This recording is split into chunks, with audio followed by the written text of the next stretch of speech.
YouTube, and welcome to another episode of Shenzo Plays. Today we're going to be playing some Powerwash Simulator, looking for some achievements. I've got all the current DLC as of today, which is, August 19th? Tuesday, August 19th? And 2025, for those that don't know. And we're just going to go have a good time. Chill, listen to music, yap. It's going to be good. A little change of pace from my normal content, but I think it'll be a lot of fun. So... Speaking of which, TechWiz comes in here shaking ass already. So, you know the party's about to get started. But yeah, YouTube, if you do enjoy this content, want to see more of it, please let me know. Leave a comment. Leave a like. It helps out a lot with the algorithm. And we are growing on YouTube, so thank you guys. Again, don't forget to hit that subscribe button, speaking of growing on YouTube. Hit that alarm bell if you want to get notified when a new video drops. And of course, follow me on all my social media down below, including twitch.tv, where you could have watched this live, and you could have made fun of me. Live, right now, as I'm talking, disrupting my intro. Right, TechWiz? So, yeah, that's going to do it for me, guys. Thanks very much for watching. See you on the other side, okay? Hey, YouTube, welcome back. We're just about to hop on in here. I've got all the DLC unlocked. So, you know, let's do Shrek Swamp here. And we'll do the Duloc to start. Oh, there you are. What took you so long? Encounter a curious and stubborn stain on the way. As you are no doubt aware, I'm soon to be made king by marrying the most beautiful damsel in all the world, Snow White. No, wait, I rejected her. It was the one after. No matter. The point is that the privilege of rescuing said maiden from her dragonly abode was won by a flatulent ogre, which left the vanquished knights here in Duloc somewhat aggrieved. Consequently, they left to vent their frustrations, rampaging through the town on their way out. I've not been able to, not having my bride-to-be's imminent procession soured by the unruly actions of ignoble ingrates. Lord Farquaad. Again, as always, I want to give a huge shout out to both the Legend Tuba guy and Cloudless One for giving me permission to play their music on stream. Which, as you can see, is, whoops, might help if I had the right keyboard. But as you can see, here we are. So, let's see if there is a specific achievement for this. There probably is. Probably should have checked this before I went live. Alright. Complete the Duloc job. Interact with the information stand lever. Okay, that's probably the only one here. We can absolutely do that, but I'm just going to double check again. Okay, there we go.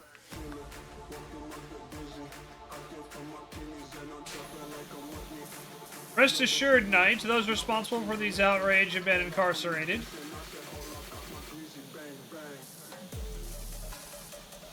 I do appreciate that they gave a in-universe reason for why this place is a fucking mess. I may or may not wheel them out in the big day, depending on whether the congregation looks like it needs a boost in the back.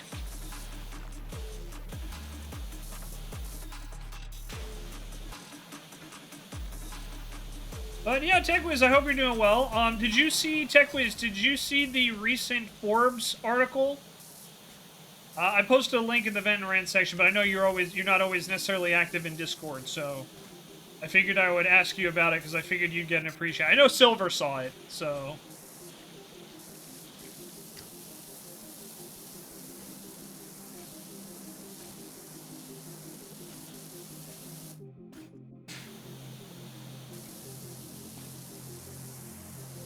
Take a look. Yeah, it's a pretty, like, the headline is a little misleading, but it's very much in line with something you and I have talked about before. So I figured you would appreciate it.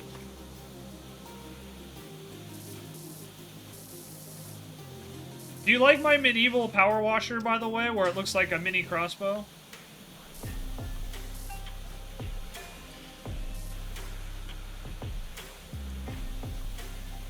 Yeah, I think that's a pretty nice touch.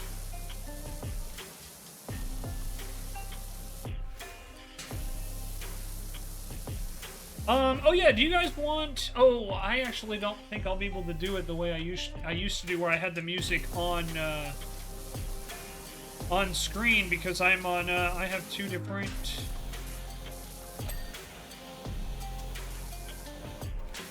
I have two different PCs now. I'll have to think about that. I'll have to figure out a way to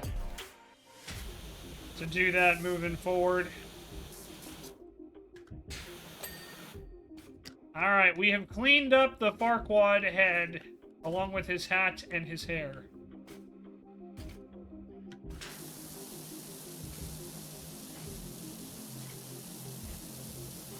Alright, we got the entrance road, which is not the same as the Witch's Road, by the way. If you guys don't know what that is, definitely check out Agatha All Along. Helps if you watch WandaVision, but I don't think you need to. It just helps a lot.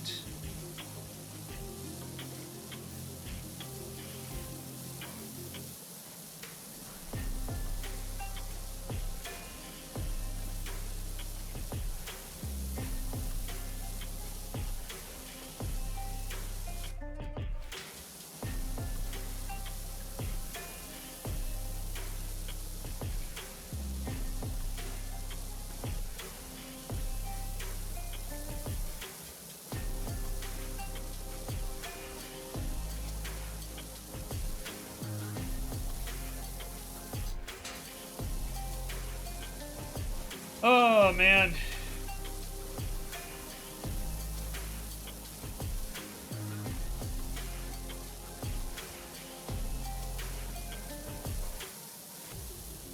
Just waiting for TechWiz to come back before I talk more about what's in the article. Sorry, everybody.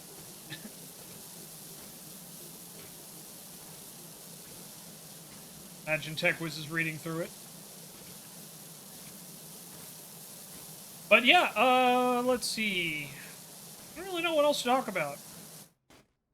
Yeah, you were? Okay, I figured.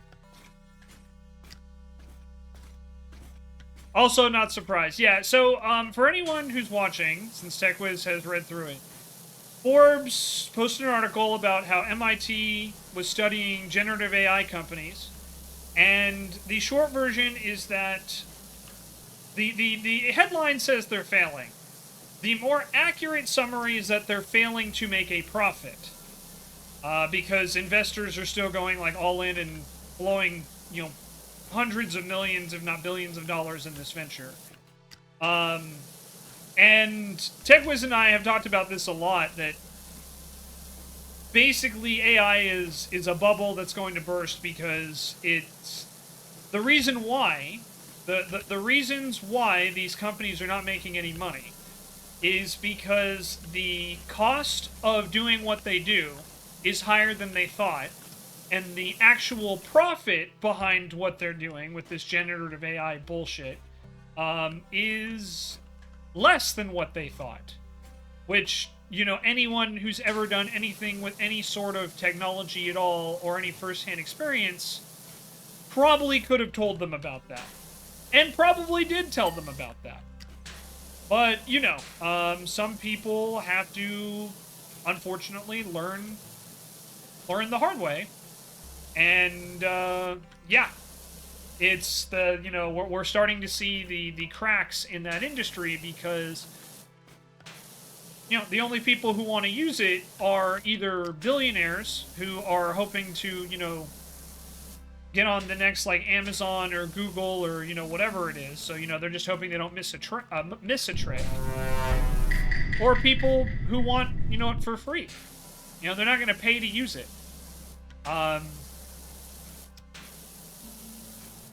So, yeah, it's basically just a giant bubble waiting to burst, and I don't know how true this is because I'm not an economist, so, but I was reading some comments on the Forbes article and, you know, one of the economic subreddits, and they were talking about how, from a business perspective, generative AI, or at least the way they're using it now, doesn't make any sense. They don't have a target audience, they don't have a method to actually make money. They're currently, what they're doing is they're just taking and burning through, you know, millions of dollars in investor funds. And not only that, but they're actually causing, you know, environmental damage and causing energy costs to go up to support these, like, giant data centers. So there's a whole bunch of stuff to it, and it's like, again, I don't really feel like I can comment on a lot of that aspect of the job because I don't know a ton, but it is something that does not surprise me even slightly, if I'm being completely honest. Because as someone who has been, for those that don't know, watching on YouTube, for example, so I know most of my Twitch chat knows this, I have over a decade of experience in the development section, specifically in programming, and I can just tell you that, like, the AI machine learning stuff,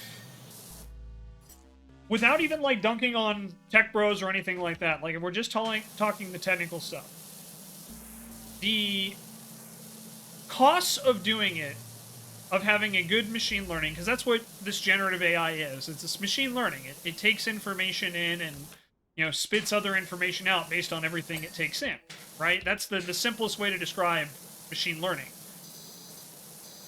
So, the problem is that with this generative AI stuff, or just AI in general, any sort of machine learning, is the output is only going to be as good as the data that goes into it, right? So if you are not doing anything, you know, if you're you know, not checking your data, which, hey, guess what? A lot of these companies are not doing it. You have no idea if the data is good or not. So one of the costs is you need to pay somebody, an expert, if you will, to verify the data. And in just basic, you know, truth versus lie, it takes 2 seconds to come up with a lie, and it takes a while to verify the truth. Because, you know, you need to go in and you need to check your sources, you need to check it against, you know, whatever other data you have available in the past. You need to know if they're reliable, or, you know, if data's been made up, you have to test for it. So this idea of, like, hey, we're going to save a whole bunch of costs on this system is like, no, you're really not. Because if you want it to work well, in the best case scenario where everything goes well, you have to monitor, check, and secure your data that's going into this system so it will print out good stuff. And again, this is if everything goes well, which anyone who's ever been in IT knows. Never ever assume any project is going to go 100% well and on schedule. You know, I don't think that's an understatement to any IT project. Or really any business project, quite frankly. But in IT especially, it's like, there are going to be things that come up. Cases you don't think of. Situations that, you know, will develop. The age-old joke is about the programmer who programmed a bar. And how the QA tests it. And it's like, you tested for every beer you order, every drink, every restaurant. You know, you need to make sure that you can order 99 beers. It doesn't crash when you have 99 beers, or, you know, 100 beers, or whatever. And then it goes live, you deploy it, and a customer comes in and asks for the bathroom, and the whole program shuts down because you didn't account for that. User error is a thing, guys. In QA testing, users will always find a way to break your shit. It's like the #1 rule of games. We were actually talking before we went live and recorded. We were talking about how difficult it is in games like Helldivers or Fortnite, where you have, you know, multiple players in one instance of a session. And, you know, how all of them need to be able to receive the same information and the same updates. And, you know, that can be a little tricky sometimes. Depending on, you know, what you're trying to do and how complicated it is and how many things you have to do at once. So, you know, just think of it like that. Probably the best way I can put it. But, yeah, the whole thing is that, yeah, essentially, a lot of the people who are pushing for the AI and the generated AI and stuff like that, they're not sustainable. Like, even the most successful ones, like, I think it's ChatGPT is probably the one with the best press, right? I don't think they've been profitable a single year in their entire existence. And I highly doubt they're going to be profitable in the near future. Because the costs of what they're trying to do far exceed, you know, really anything, any way that they can fathomably make money. Well, let me put an asterisk on that last statement. Once people realize that they can't make money off of it, and it's a bigger hassle than it is, they're going to run out of options. Because currently, I believe ChatGPT's like biggest thing is with contracts with other bigger businesses that can afford a lot of, you know, to spend a ton of money. But, you know, there's only so many of those out there. And when you do eventually run out of them, you know, getting blacklisted from them is a really good start to get blacklisted from other companies. So, we'll see. I'm not saying that's what will happen, but once people start to wise up,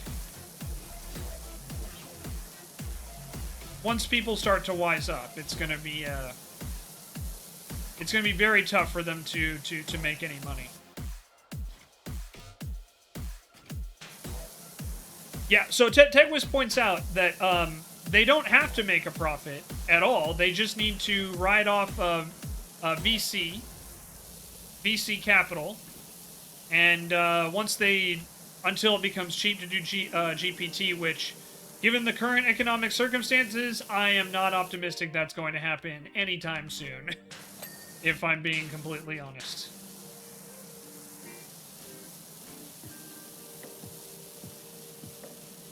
But yeah, that will be the question, is whether the VC investors will, if the VC investors will wise up before that happens. And unfortunately, I've talked about this a lot. There are a lot of very, very foolish people in positions of power right now. VCs already... Yeah, TechWiz sums it up a lot more bluntly than I would. VCs are idiots, which is... I'll just put it this way. I can't argue with that. They have a lot of money, and they're always looking for the next big thing. They're, I compared them to, like, high-stakes gamblers. You know, it's like they're waiting to hit that next giant jackpot. Video critics? No, it's not video critics. It's venture capitalists, I believe is what VC stands for. And TechWiz just confirmed. I said Ventura because I was thinking of Jesse Ventura for some reason. Former governor of Minnesota, if I remember correctly. I think it was Minnesota. He was the governor of somewhere. I think it was Minnesota. Anyway, yeah. Venture capitalists are... I've talked about this a lot, but we have a very big problem with business leadership right now. And this is not, obviously, every business, but there are a lot of executives that are just out of touch. You know, and I'm trying to be polite here because, like, you guys know I don't like to shit on anybody. It's just not my thing. But there's a lot that are like they don't possess a lot of critical thinking skills, it feels like, or at least they're not using them. And it's a shame because, you know, they're either doing it because they're out of touch or they're overconfident or both. And it's a shame because a lot of worker livelihoods get disrupted by very poor decision making. You know, and one of the greatest things is the RTO mandates. RTO mandates have done more to kill employee morale than almost anything else. Because not only are you forcing people back into an office and removing their, you know, enjoyment in life, but you're not even offering anything in exchange for that either. You know, no raises, no promotions, nothing. There's no carrot anymore for employees. As a result, employee satisfaction has been plummeting. Combined with other factors like how many, industries are suffering layoffs right now, uncertain economic future, expensive housing, yada yada yada. It's tough. TechWiz says our economy is fucked because gambling pays extraordinarily well. Yeah, for some, but the dirty secret of gambling, which almost anyone who's ever worked in the casino industry, like I have, is that that's less than 30%. So 70% of your investment is going down the drain. If we're following casino logic, I don't know if that's a 1-to-1, but just straight up casino logic is the general rule of thumb with casinos is if you aren't taking home 70% of your profits, you are not doing well. Like, that's why certain people get banned from casinos, by the way, which is a thing. We had a watch list at the casino I used to work with for individuals who were banned from certain games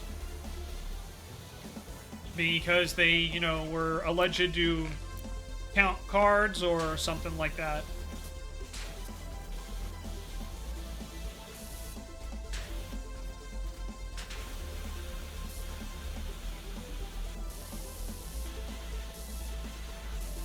Casinos are wild, man.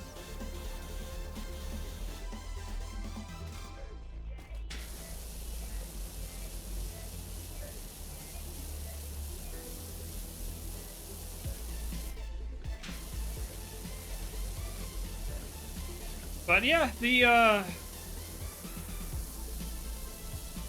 but I guess to kind of talk more a little bit about, like, what's going on with this, like, generative AI stuff is we're seeing it kind of across the board with a lot of the quote-unquote AI products, is that a lot of these startup companies are very, very much overestimating how much money they can make, and they're underestimating how much work it is to get all that working and how much upfront investment it takes.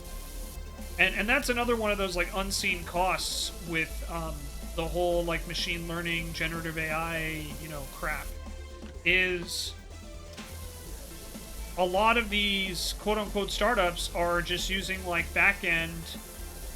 They're just basically using existing systems like ChatGPT, for example, or Google, or Microsoft's as kind of, their power source. So it's not even like original shit. It's basically just a repackaging of the same crap. And I've used this a lot, but if you don't have the budget and the manpower of Google, and Google can't even get their search engine results to be accurate, it's very, very, very, very arrogant to assume that you're going to be successful in that area. And again, and not to say that you can't, but I'm just pointing out that, like, I have literally had interviews where they talk about how, we're using generative AI, and I'm like, all right, what's the accuracy rating? And they're like, what are you talking about? I'm like, no, what? Tell me the accuracy rating. How often does this AI you use make mistakes? And they just kind of look at me, and they're like, I'm like, so you're telling me that you have a system that is better than anything Google or Microsoft can offer? What's your budget? And a lot of them don't want to tell me that, which is fine. So I'm like, all right, is it as big as Microsoft or Google?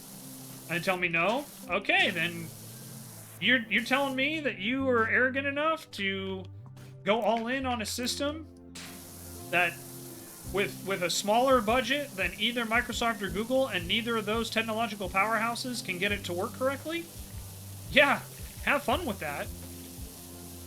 TechWiz has a great line for anyone who's been in IT for a long time, but they're basically just system as a service resellers. SaaS. Yep, and I've worked with them too. MuleSoft is one. Boomy's another one. And I can tell you, man, it's a sad it's a sad thing when you're sitting in a call and they're just using a whole bunch of buzzwords without any meaning behind them or any examples of, like, okay, how do we apply this to our system? Why should we apply it to our system? And they just answer you with a bunch of market buzzwords, and then your higher-ups look excited, and you're just like, oh, fuck. We're gonna have to figure out how this system works. Good shit, honestly. And, you know, the thing is, system as a service at least has a freaking use. You know, if you have a large enough, I can't think of the term, but it's like your software slate, then system as a service can be very useful if you're willing to put in the time and the effort and spend the money to, you know, start it up and keep it going. But, yeah, that's the thing, is like a lot of mid-sized companies that go for system as a service, it's like, you've got 3 APIs you need to manage. Why are you spending $100,000 a year to manage 3 APIs? Pay a developer, and then not only can you, you know, manage those 3 APIs, but they also will probably have time to do other shit, too. That was literally the argument I had to make, by the way, at my old credit union. For those that don't know, is they wanted to force a middleware system as a service on us, and my argument was, all right, you're gonna drop $100,000 a year, if not more, on this service, and this is all it can do, is manage your API connections on a nice little, you know, colorful UI. And for those who are non-technical, that's user interface. It's what the user looks at and can interact with. But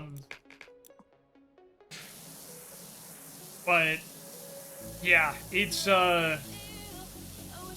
like, all right, so you just put everything. You're paying $100,000 to have a nice screen.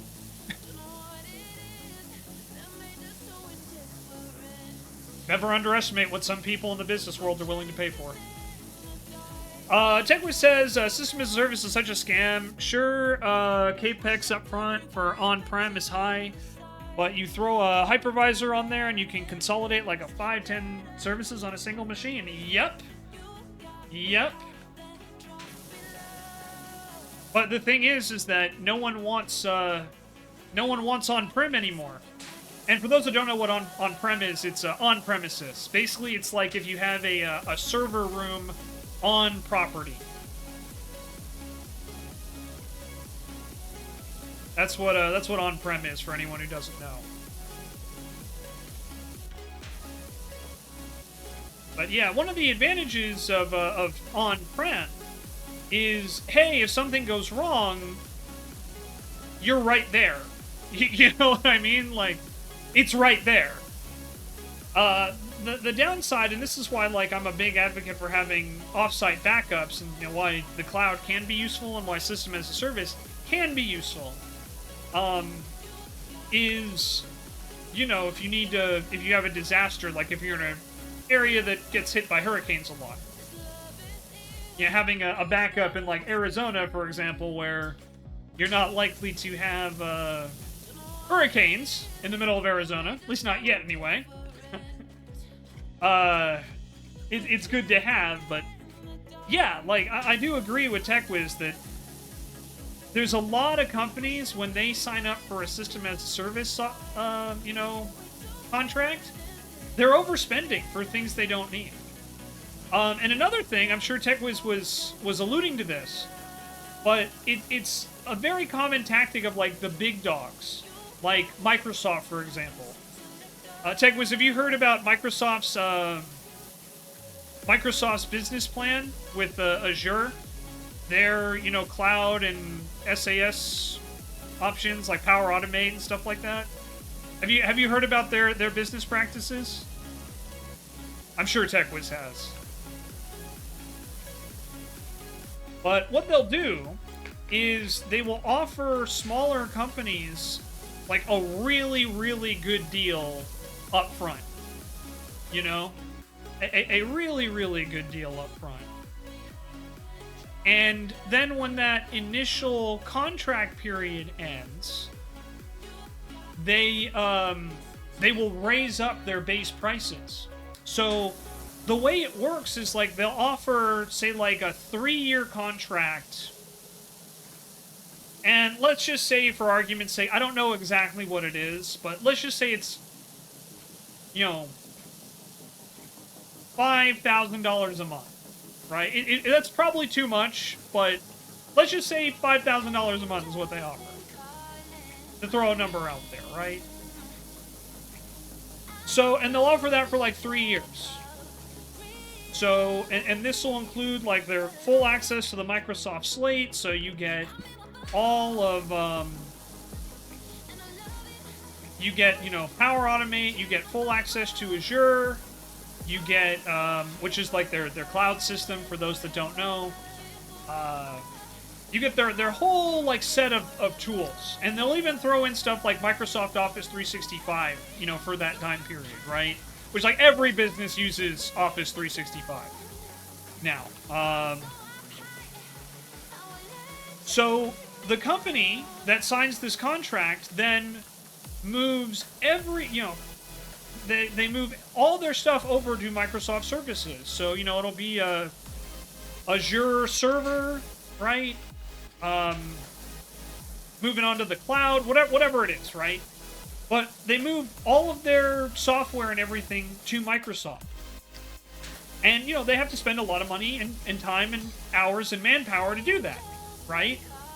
Including potentially buying new software that may or may not, you know, be compatible with Microsoft's. So, after the 3-year contract's up, Microsoft goes, great, you have everything on our systems, you are now reliant on us, we're now going to raise the monthly fee from $5,000 to $15,000 a month. So then, the company has to make a choice. They either pay Microsoft the higher rate, or they then have to take all of their software that they migrated over there and migrate it back, which usually means either, you know, switching over to another sweetheart deal with Microsoft's competitors, or buying all their own servers and on-prem software so they don't get suckered into that deal a second time. Neither one is cheap. So that's kind of where a lot of the problem is, and what Microsoft and other big companies, I just point out Microsoft because I saw it firsthand when I worked at the federal government. That actually happened, is that Microsoft strong-armed the federal government into doing that, which is wild that they could do that, but, you know, that's another story. But yeah, and it was wild to see it in person that's what they were doing. And to sit in on those meetings and listen to them basically say, yeah, you have your entire system is now on our systems, which means that without us, you can't function.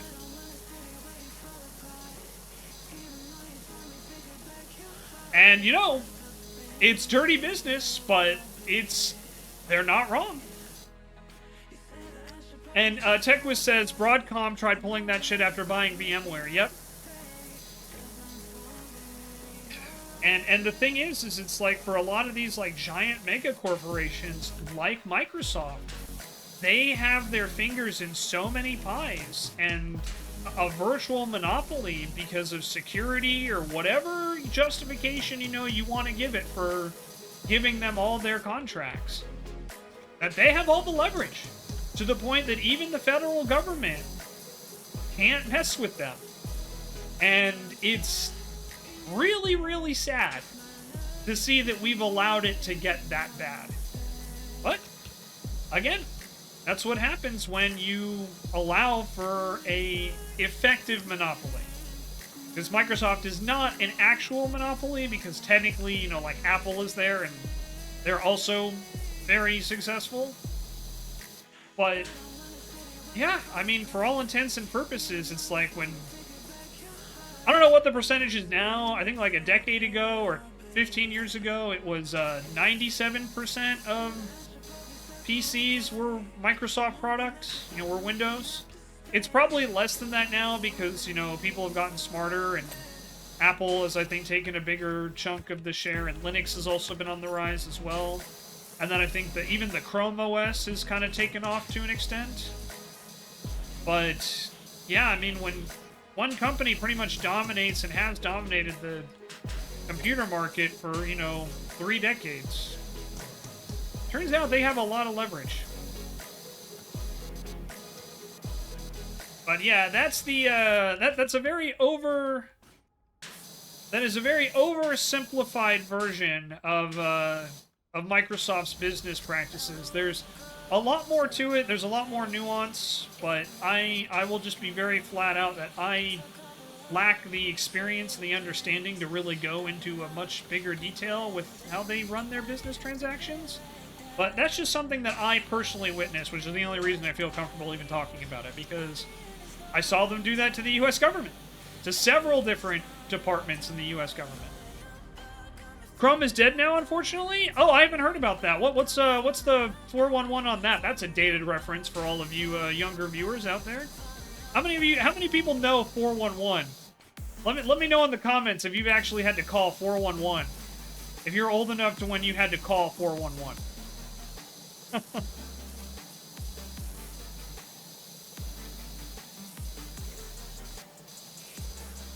Chrome OS is getting folded into Android. Ah, yeah. I mean, I hate to hear that, but I do understand why, because out of the two, the Android OS is probably the better of the two, but I did not hear that. So thank you, TechWiz, for educating me. See, guys, there it is. Proof. I don't know everything. Right there.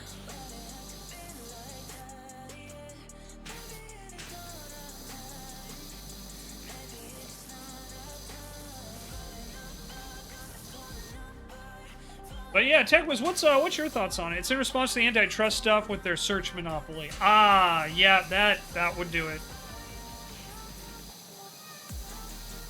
Yeah, they're basically trying to fend off the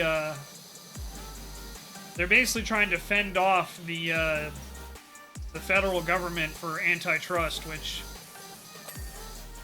you know, with the previous administration, I would have thought it would have been a slam dunk, but with this administration, I'm not as confident. I think if Google offers a big enough bribe, they can make it go away. But that's just my personal opinion.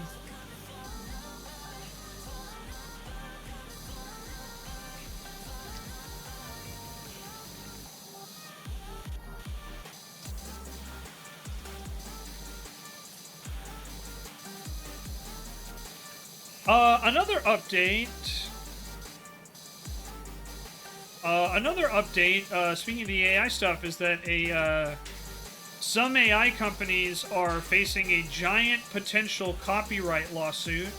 I don't think I don't know if the case... I remember there was a development where it's kind of moving away from copyright, but I don't know enough legalese to really explain it well. I would need to talk to a lawyer or someone with a little bit more knowledge than me on that. But I'm all for the AI companies getting sued for illegal use of copyright materials. I think that would be hilarious. Which means it probably won't happen, but, you know, that's another story, I suppose. TechWiz says, to be honest, I'm not too upset. Google did fuck all with the project over 10 plus years. Yeah, I mean, that is true. I think really the only advantage that I personally have firsthand experience with Chrome OS is how cheap their Chromebooks were. I know a lot of, like, education, when they moved over to more, like, digital learning, they went all in on the Chromebooks because they were so cheap. But the downside of the Chromebook or Chrome OS is, outside of, like, the Chrome, you know, what's already supported by Google, like the Google Suite, there's just not a lot of support for almost anything else there.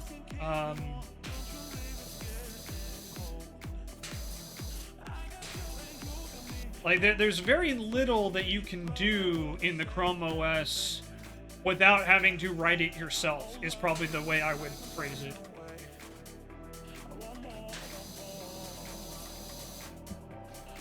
It has a very limited selection of apps. Man, so this wagon bed, is it down below? Yeah, okay. I'm like, I don't know where all the mess would be, and they don't normally do underneath, but I guess in this case, that's where they put all the gunk. Accurate assessment of the state of Chrome OS. Yeah, it doesn't have a lot of third-party support, is I guess the way I would summarize it.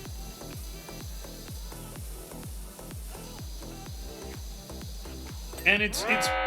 Warning. Hey, Trashy Leftist, welcome on in. Hope you're doing well. How was your stream? I don't know if we have a mod on duty, so let me take care of that real quick.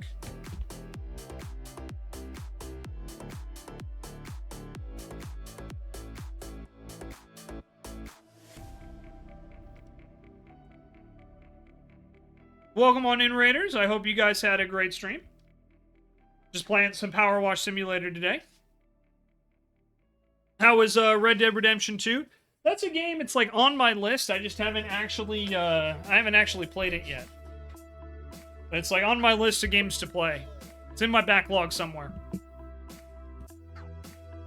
But thank you so much for the raid. I hope you had a great time. We're just yapping a bit. We're doing some technology talk today. A lot of tech talk, actually. So, goddamn good. Have a great stream. Thank you, Trashy. I hope you had I'm glad you enjoyed it. I'm glad it sounds like you had a great stream. And, again, thank you so much for sharing your community here. For anyone coming over from Trashy Leftist stream, if you don't know me already, my name is Shenzo the Lost. I'm a variety streamer here on Twitch. And, yeah. We're just having a great time. We do a lot of random stuff. Helldivers on Mondays. Tuesdays, we've been doing a lot of random stuff. Today, we're checking out the new Shrek DLC. I guess it's not really new, but it's new to me, damn it.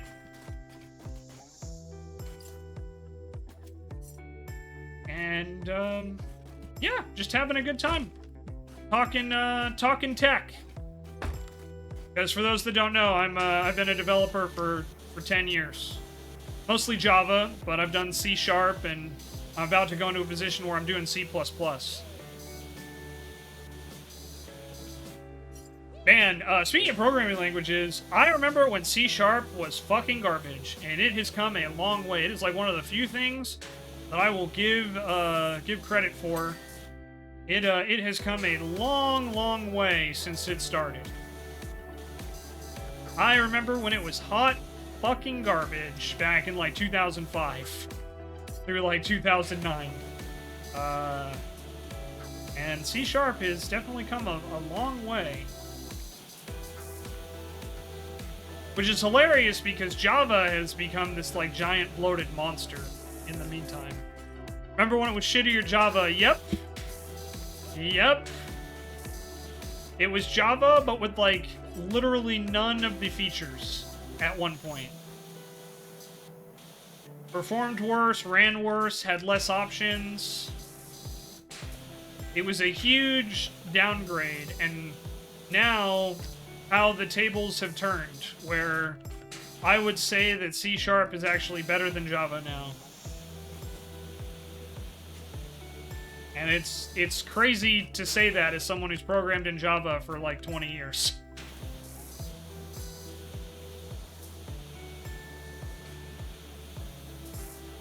All the verbosity, none of the features, also a layer of Microsoft muck. Yep, it's one of the...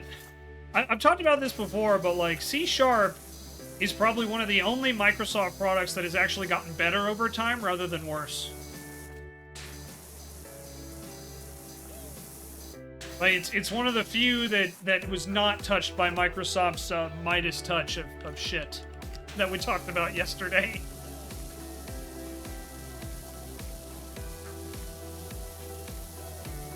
And I don't really know how, but they've somehow managed to actually make a pretty good programming language. Is it perfect? Absolutely not. Absolutely fucking not.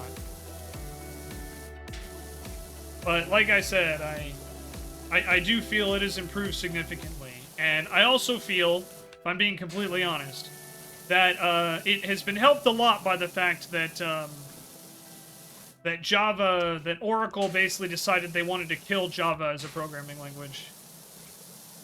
And for anyone who's not super up to date, I think it's pretty common knowledge that businesses tend to take things slow. They don't adapt very quickly. It takes a long time to get anything done, especially for bigger businesses, right? So Oracle owns Java, for those that don't know. Oracle decided, you know what? We're going to push like 4 updates a year for Java. And we're going to basically create a new version of Java every year. So Java went from like version 8 and 11 to being, what, like 7 years apart, TechWiz? I can't remember exactly when it was. To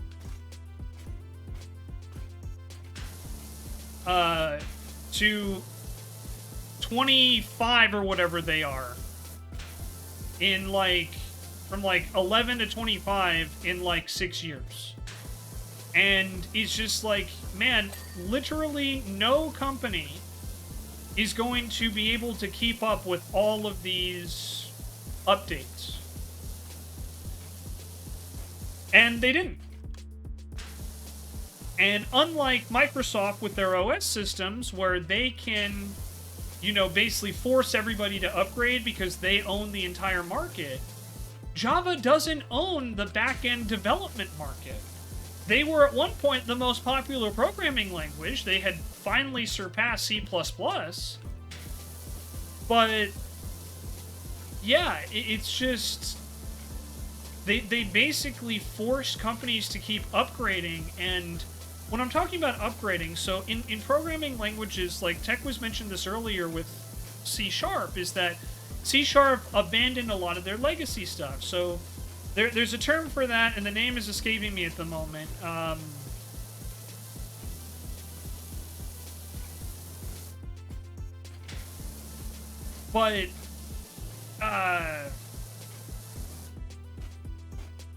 Hang on. Give me 1 second. There we go. Sorry about that. God, I can't believe I'm drawing a blank on the name of basically retiring old functionality. But there's a term for it, and I can't think of what it is. Like, I know it, but I can't think of it. So, sorry, guys. I'm drawing a blank here. We'll move on. Anyway,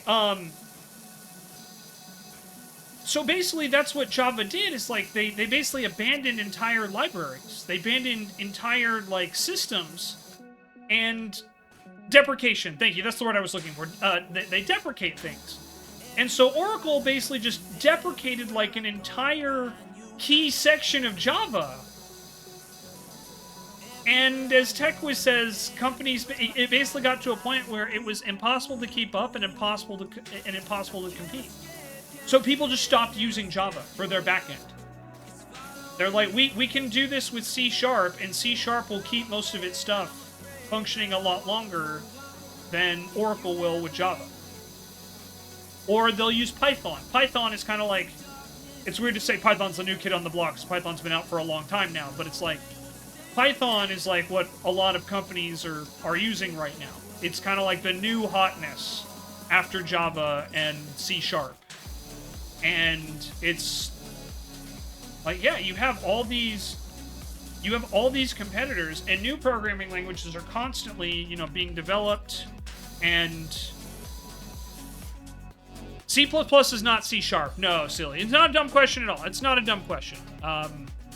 If you're not in the know, a lot of these sound the same. But no, they're different. They're related. C++ is the ancestor of C#, I think is a fair statement to make. But no, they are not the same.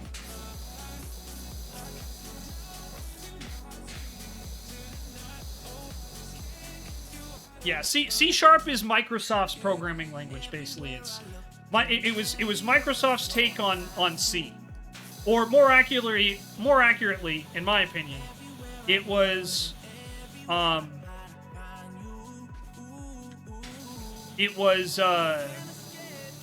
Microsoft's attempt to create Java, which was an alternative to C. So yeah.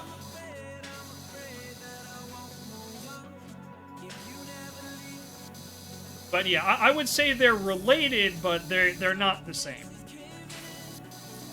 Took me a sec to equate sequel with sequel, just not used to it in real life pronunciations. Yeah, it's like a lot of specialized industries. Tech has its own language and abbreviations. You know, it's kind of like, for me, I compare it with like medicals and the medical field, right?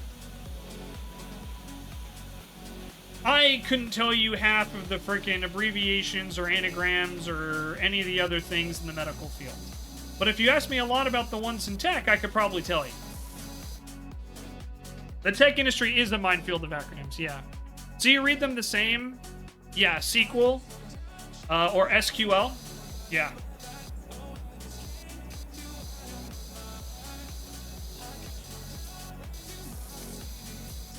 Yeah, but the tech field is absolutely a minefield of acronyms. And abbreviations and shortcuts and... I've said this before, but the best programmers are the laziest ones. And that's because the laziest programmers are going to find the most efficient way to do something. They'll find the quickest and most efficient way to get something done. Programmers you need to watch out for? The ones that brag about how good they are. And TechWiz might have a different history, but my personal experience, any programmer who brags about how good they are usually just make things way more complicated and unnecessarily, you know, difficult than it needs to be. That's my personal experience.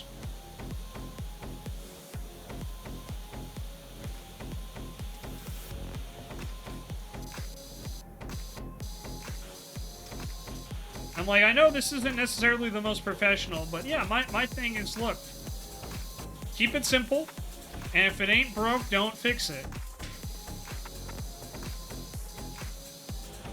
They just want to show off and not get the job done. Yeah, they're more concerned with proving how clever they are than they are with actually writing readable code. If your tech bro can't speak English, he ain't speaking tech either. True. I think I've shared this story before, but have I ever shared this story about the person I used to work with who wrote all of his code with regular expressions? I think I've shared this before. Hello, Try. Welcome on in. Good to see you. I think I've shared this story before. Yep. Wrote all of his code with regex. All of it. And for anyone who doesn't know what regular expressions are basically very abbreviated, no descriptive ways of coding. So you talk about using like the least number of characters possible in order to get something done. They're basically shortcuts.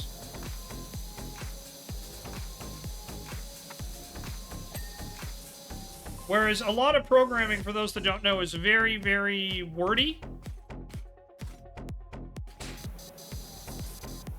Techwis says, I think he, referring to my former coworker, may have been an undiagnosed psychopath. No comment. Try, it's good to see you. Just hanging out before you have to leave for work. Hell yeah. Well, hey, Try, just so you know, I mentioned this yesterday. I don't think you were here. But we have new emotes coming soon. And I picked one out specifically for you. Just so you know. There's one I think you are really going to like. Just to kind of, you know, pique your interest a little bit when those emotes arrive. We enjoy lurkers as well, chatters. Damn straight we do. But yeah, so regular expressions, the upside of regular expressions is that when used right, they can save you a lot of time and space and typing when you're trying to code, if you know them. One of the easiest things to use regular expressions for is invalidation. So if you have like a field where you need to enter something and you want to restrict it to only numbers. So, you know, it's like, let's just say, hey, we want to use only numbers. You can validate that with a regular expression. And basically what that means is that anytime something's entered, you can do a live check and say, hey, is this a number? And with regular expressions, you can write that check in probably, I'm going to say 7 characters. If that, it might be less than that. All right, you have a great day as well, Try. Thank you for stopping in to say hello. Hope your workday goes well. When all you do is program in regex, what that means is that anyone who is reading your code can't fucking read it. Because regex is very difficult to read even when it's only 7 characters long, if you don't know what it is. And so yeah, we had I had a guy I used to work with who programmed everything in regular expressions. And as my boss said, I wouldn't have an issue with him doing that if his code actually worked. So the problem is that this guy would write up code using all regex, and then it wouldn't work. And then when the rest of us were to come in and, you know, have to look at his code to fix it, no one could figure it out. So what ended up happening was that guy ended up getting fired because none of his code worked. And we ended up having to redo his entire project.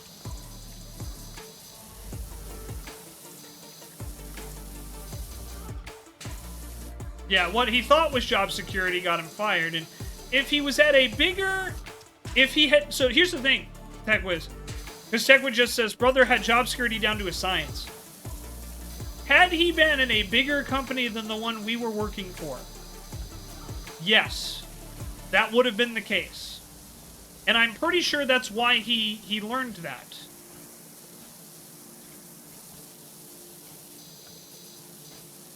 But the thing is the company that we were working for at the time had a grand total of 12 employees. And only 2 major contracts. Meaning, our company didn't have any leverage.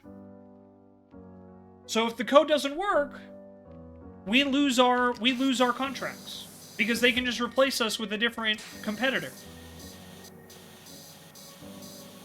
But for a larger company, like in the defense industry, as an example, yeah, he would have absolutely gotten away with that because the one with the leverage is the defense industry. You know? The contractors are the ones with the leverage there. But yeah, for our tiny company, we couldn't afford delays like that. Where the defense industry, delays like that happen on the regular.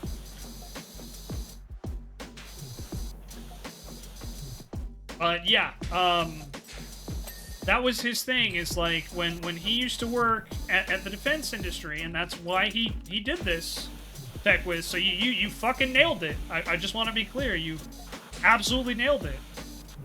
Only 5 people could read his code. And, you know, there it was job security. Outside of the defense industry, in the real world, where, you know, we don't have an unlimited budget and support from the only 2 major political parties in the country for anything, yeah, doesn't fly. When you cost the business money like that, it doesn't fly. So, yeah, I got lucky that the person I was assigned to work with was not someone who believed in making code impossible to read. And it's a big part of the reason why, even to this day, I think I still, you know, have and can get jobs in the industry is because I'm not the greatest programmer. I will never ever claim to be the greatest programmer. I have worked with people who are the greatest programmers. I am not one of them. But yeah, you know, one of the reasons why I always have a job is because if my code doesn't work, we can usually diagnose the problem in about 5 seconds. But yeah, if you guys still want to see what regular expressions look like, here's an example you can Google. Regular expression 0 through 9. Validation, something like that. And that'll give you a really good example of what a regular expression is. And like I said, it's the whole line is probably like seven characters, maybe less.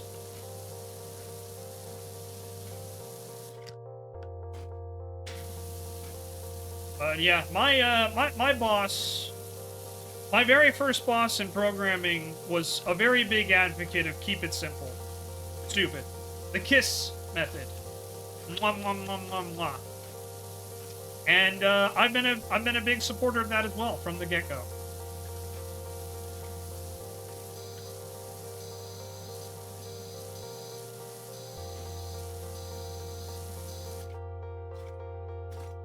My general experience, regex is a red flag. Yep, I agree as well. I only choose to use immediately what gets a -1 in code review is regex. Yeah. For me, regex is only very circumstantially appropriate.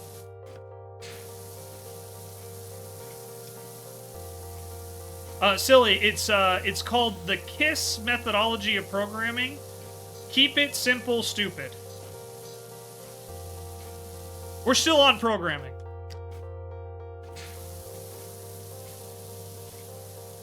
But yeah, regex is very much a circumstantial thing. The less of it, the better. My general opinion.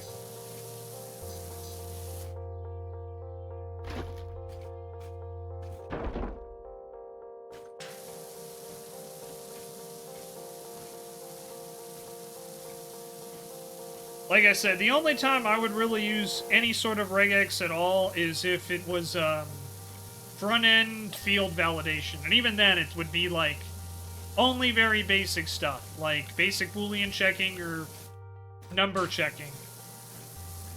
That's it. You use regex extensively, you would never put it into production.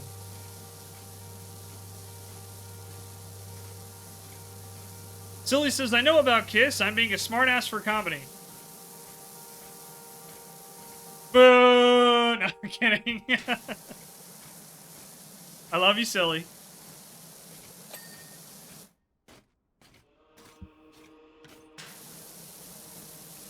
Look, Silly, I have that effect on people. Apparently, my kissing noises got Silly all hot and bothered. Probably Silver too, if I had to guess. Yeah, look, I'm sorry. I have that effect on people, you know? It's why I'm constantly on dates, and definitely not alone in my house with, you know, my dog and 3 cats.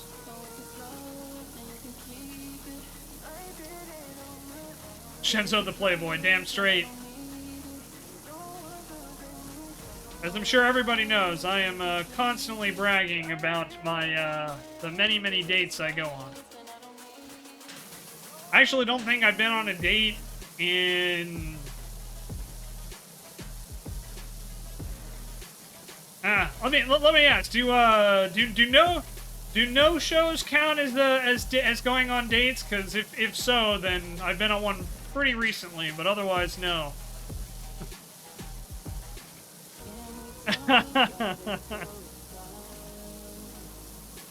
Techwitz, Christ.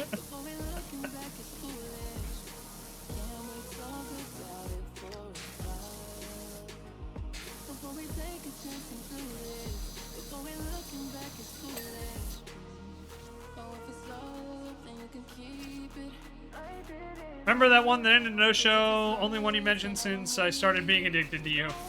Well, first of all, addictions are bad, okay? But thank you, Silly. I do appreciate it. No, I'm just teasing you. Yeah, no,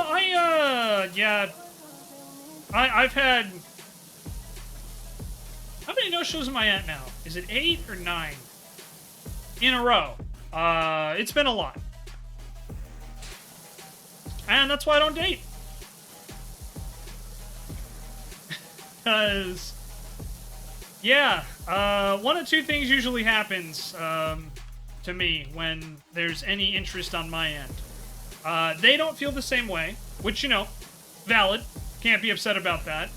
Does hurt after a while. You know, it does hurt a lot, but, you know, you can't force someone else to, you know, to feel the same way, right? To reciprocate feelings.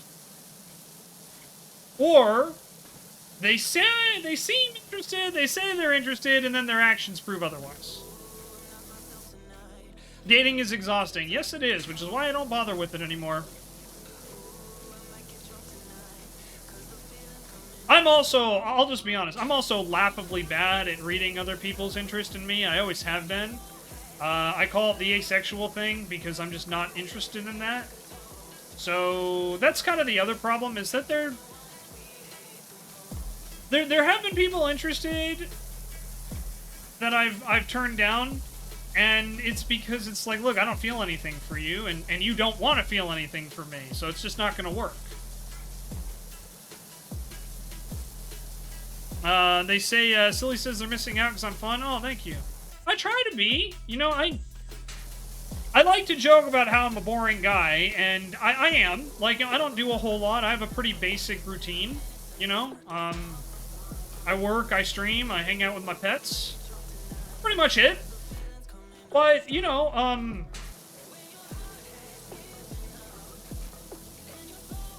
when I went to the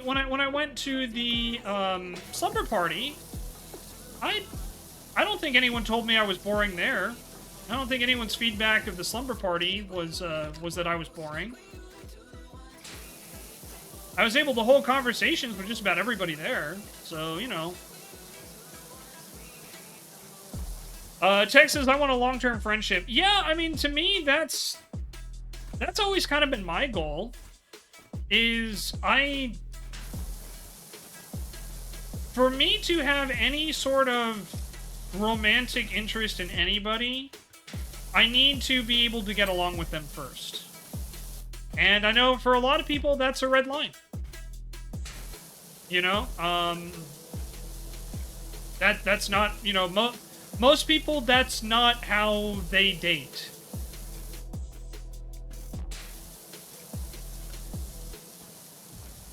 So, you know, and I get that. I'm okay with that. But yeah, like for me, if I'm going to have any sort of romantic attraction to you at all, like we have to click on more than just a, oh, you're attractive. Because here's the thing. I hate to break it to you, but there's a million attractive people out there, and not all of them are pieces of shit. You know? So, if you are an attractive individual, and there's a lot of you out there, even a lot of you who say you aren't, you are, you know, if you're not a good person, I really just don't have any interest in you at all. Like, nothing kills my attraction to someone faster than them being an asshole. It's just the way my brain functions. Silly says, my longest relationship before I got married was mostly hanging out playing video games. Yep, that was pretty much how my only relationship went as well.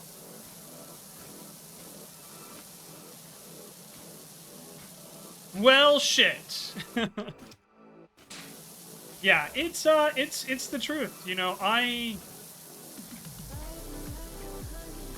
Like, well, we talked about this before, but, you know, I am a pretty sex-averse individual.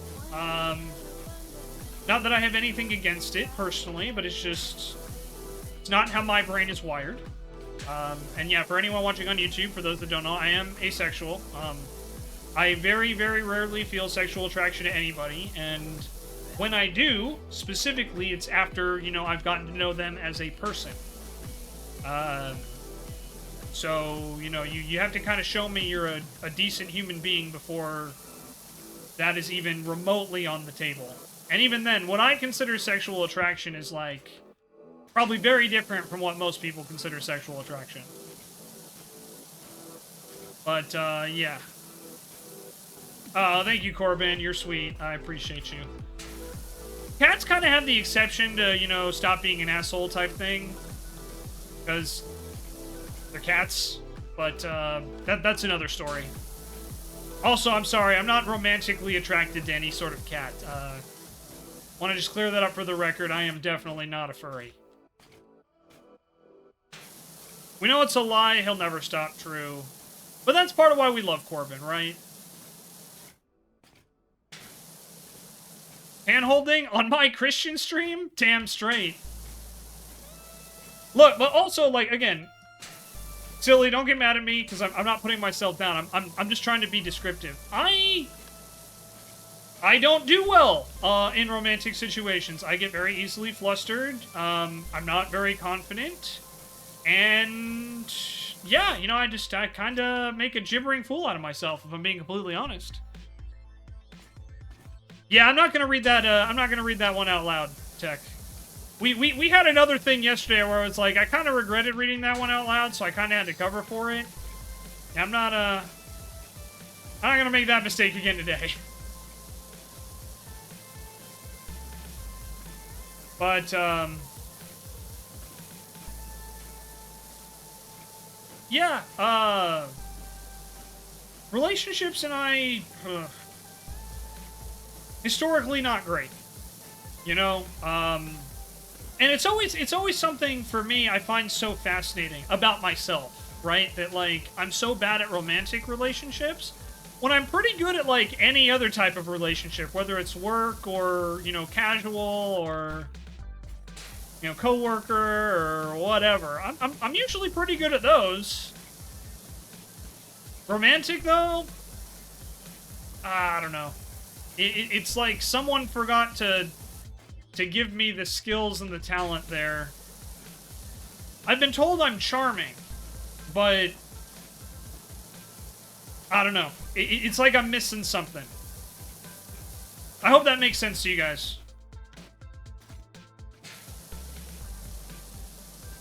They work on commissions. Acolytes, devotees, cult members? We did have a cult 2 days ago. Cult of the Lamb, specifically. YouTube, so if you guys are wondering. You are, but probably when your interest isn't peaked. Yeah, I think that, you silly, I think that's a fair statement. I think that's a fair statement. I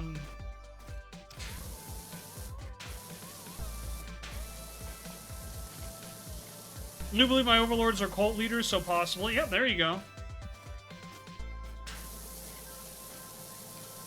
But yeah, I'm not particularly good at it. Like, we talked about this yesterday, but yeah, for those that don't know, I am pretty good friends with a OnlyFans model who has over 1 million followers on one social media platform.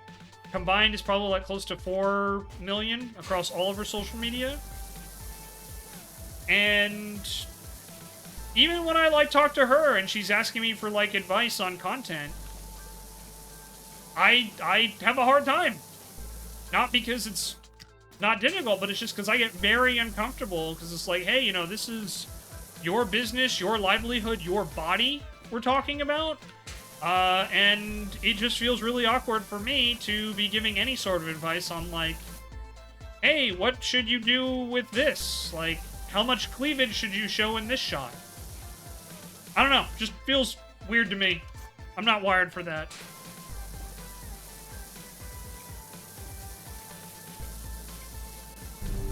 Hail Hydra.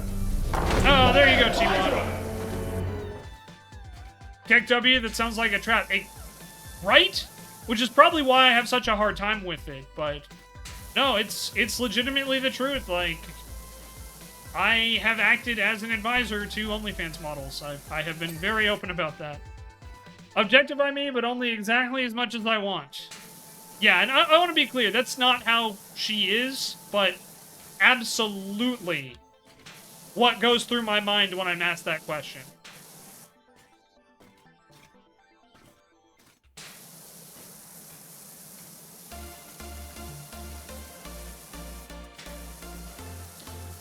Silly says, I find you charming when you aren't fussing at me for messing up. Well, yeah, Silly, no one finds anyone charming when they're being fussed at, for the record. But you are on your channel and confident here, not out looking for a connection. Yep.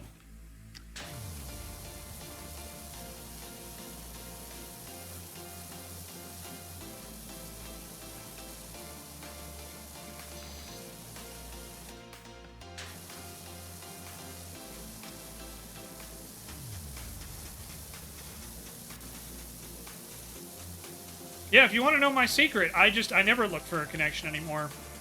I really don't. I mean, I don't want to be negative, but I have just kind of resigned myself to the fact that I am probably not going to find...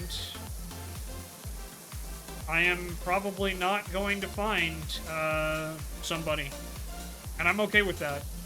Because I have pets that love me, unequivocally. And people suck. So, yeah. You know, and I'm not going to say never, but, like, I'm just not actively looking for it.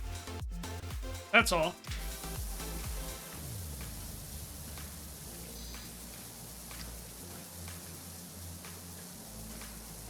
People do be sucking. True. Also, no judgment. If you do be sucking... Yeah, no judgment.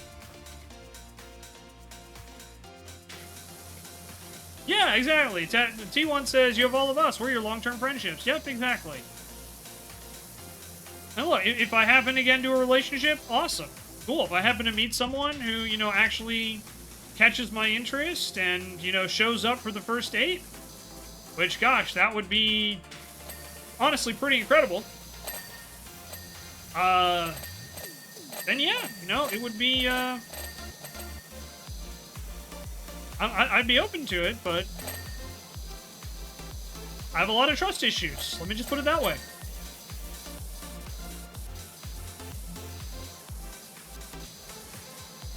And if you're wondering, hey, what type of trust issues? Well, the last girl that I expressed interest in me and that I was mutual, who ended up no-showing, by the way,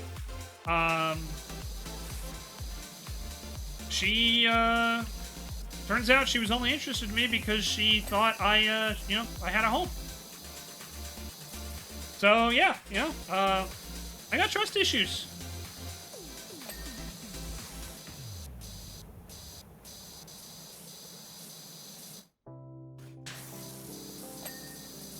And, you know, the one before that was like, yeah, we can, you know, you can trust me with whatever. And then a month later was like, hey, yeah, I'm not comfortable doing this. Alrighty.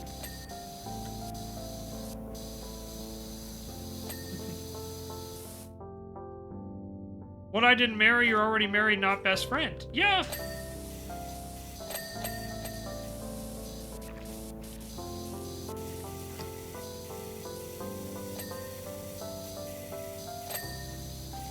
Look, all I'm going to say is that there are many different types of relationships, and as long as everyone's consenting and happy, I don't have an issue with it. You know? To each their own, whatever makes you happy.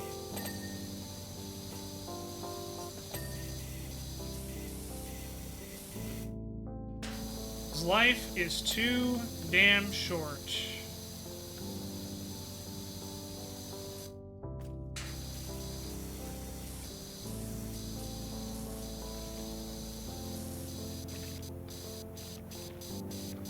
It's also not anyone's business. Also true.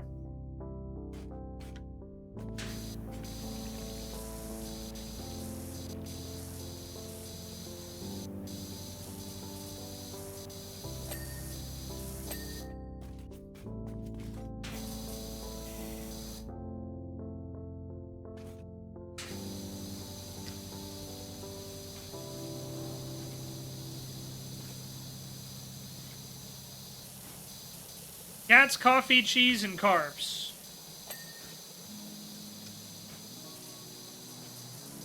Look, if that's what makes you happy, go for it.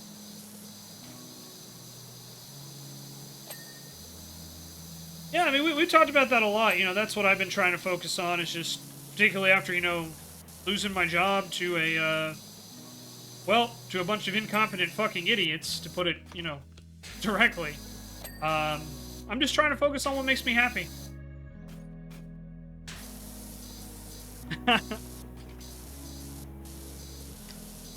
It's alright, silly. No worries.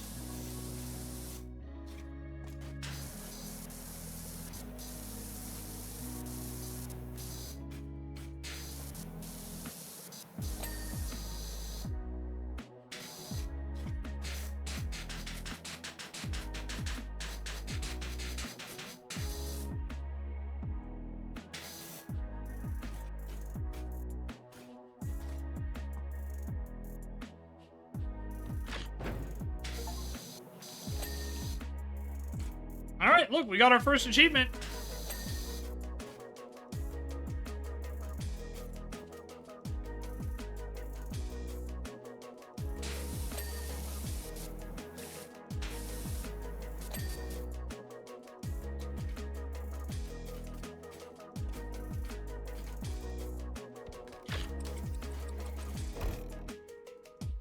Oh, it didn't start singing.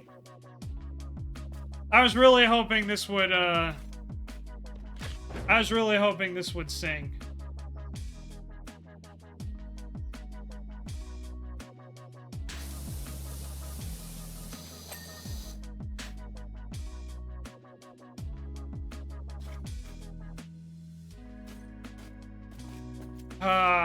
Man, that just ruined my entire experience of this map. Right there, no kidding. It's not that big of a deal, but it would have been cool. It would have been cool if they had actually put in, like, the whole song. But that would have been a lot to animate. I do recognize that, but I am still very disappointed.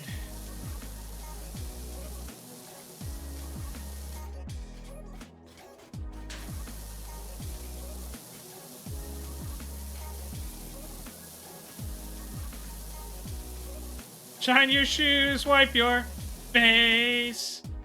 Is this an official DLC? I believe so.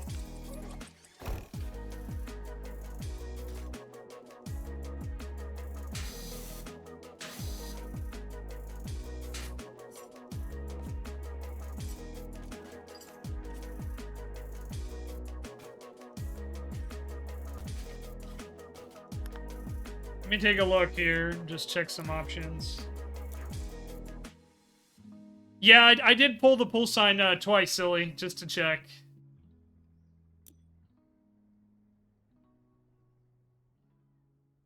Yeah, I mean, I have everything on, so it's not deafened. It sang when you first did it?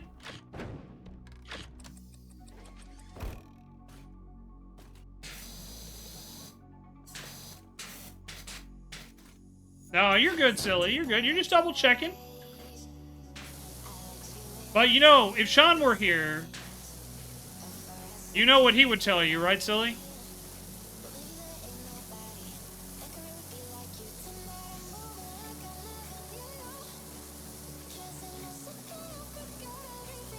That's an S word? No, I was going to say he would tell you gotta watch the content! That's what I was going for, anyway. Yeah, there you go, silly. You got it, you got it. I started fresh. Like, I literally just bought it, an hour ago. This is true, Sean does say a lot. I mean, he is a professional streamer.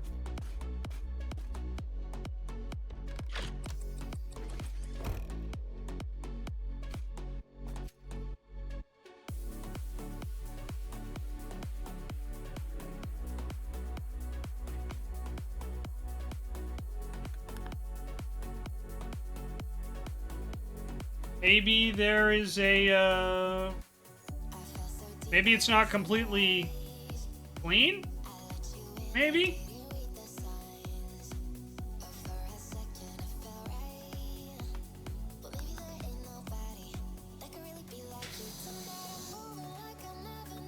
Maybe it has to be completely clean before it will sing.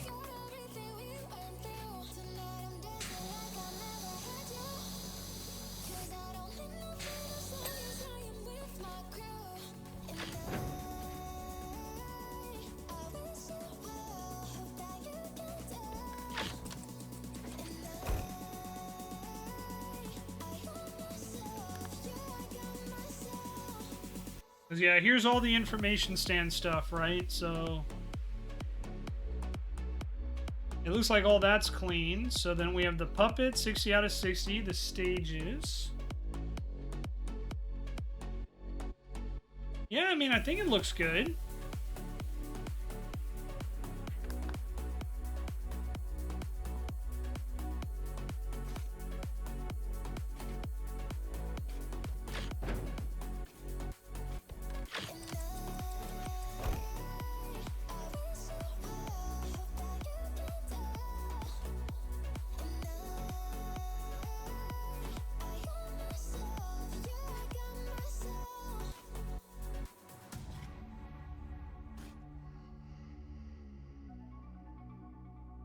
Don't remember this one needed a coin or something to activate? No, I mean it should. In the movie, all Donkey does is pull the lever. And then it starts singing. Well,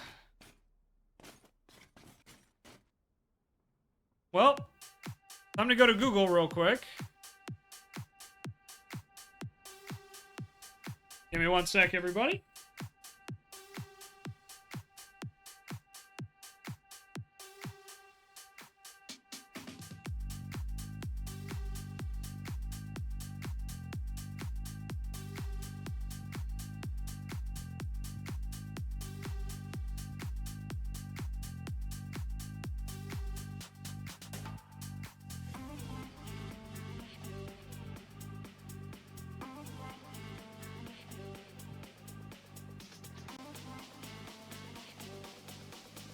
Yep, so it does say that,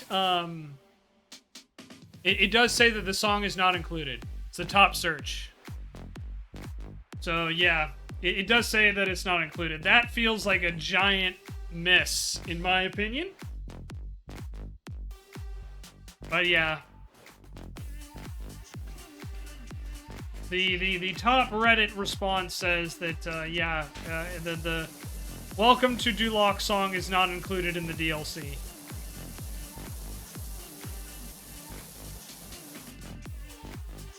Saying it out loud, that's what you remember. Okay.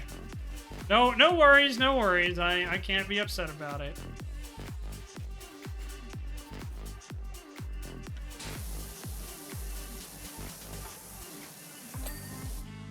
I definitely wish, you know,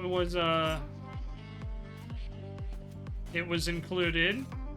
That feels like a huge missed opportunity. But, you know, again.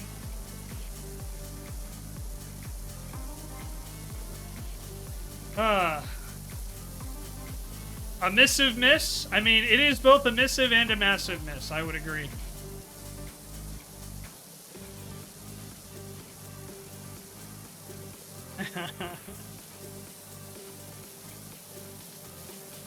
So the Silly's asking, did a soot bomb go off here? So remember all the knights that Shrek beat up?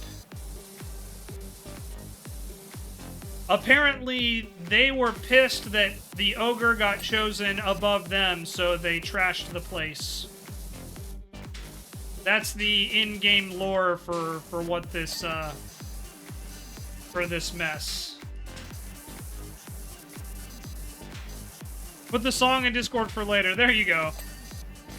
Yeah, that was like the top comment is, people were saying, oh yeah, I just booted up the song on Spotify. I'm like, well, I'm streaming. I can't do that, so.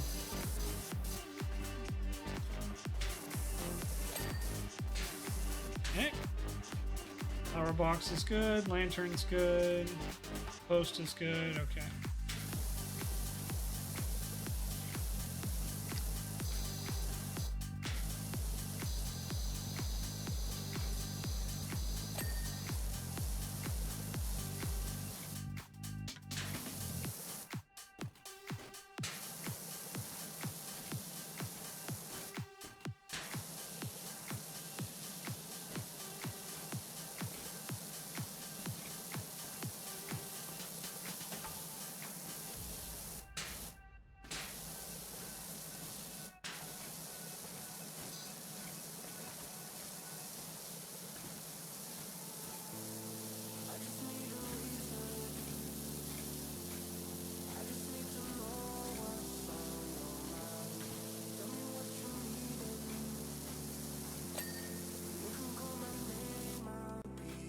Why is that so oddly satisfying? Oh, just cleaning in general?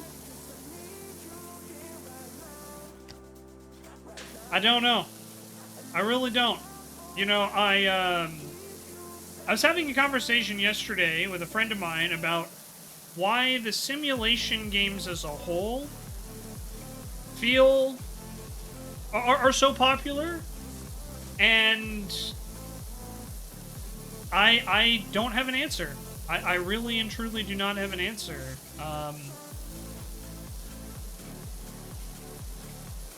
Beyond just it for me, it tickles a small part of my brain, and I don't know why, and I can't explain it to you.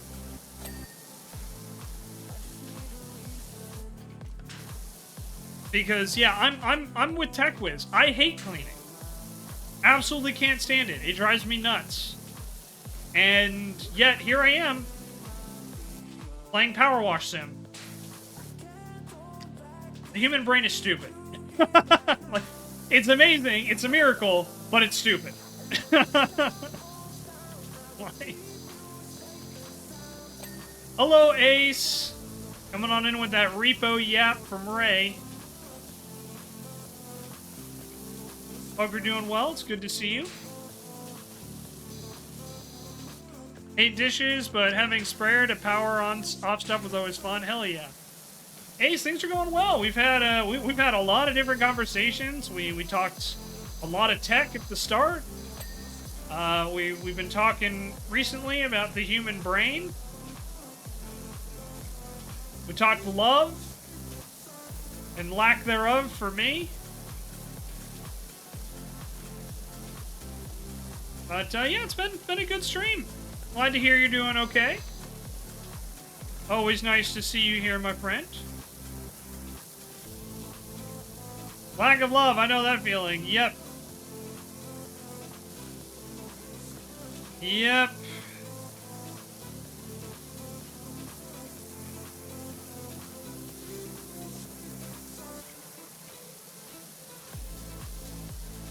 Man, you know, have any of you guys ever seen Hotel Transylvania? The Adam Sandler animated comedy? With, like, way too many of them? I think there's, like, 5 or 6 of them now.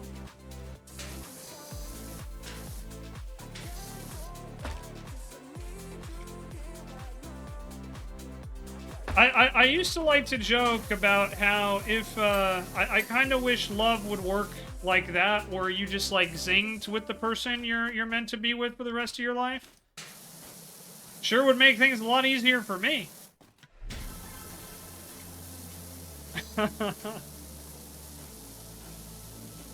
Can't say full lack of love because I love you, but you get it. Yeah. No, we got what you mean, Ace. We got you. We love you too. I was actually talking about the slumber party earlier. I was really glad you could make that, Ace. It was really cool getting to meet you in person and hang out with you in person. For the record, Ace is literally the same person in real life as he is on stream. Fucking awesome, just so you guys know. I'd be anxious about never zinging with anyone. Yeah. But look, I'm just saying, at this point in my life, with my experience and how many times I've been stood up in a row, yeah, I can just use all the help I could get, is my point, Silver. Because I clearly haven't figured it out, you know?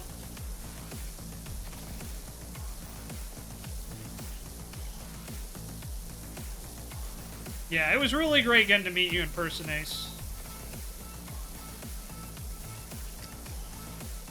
I actually got a text Looney. Looney and I exchanged numbers, so I gotta shoot him a text message.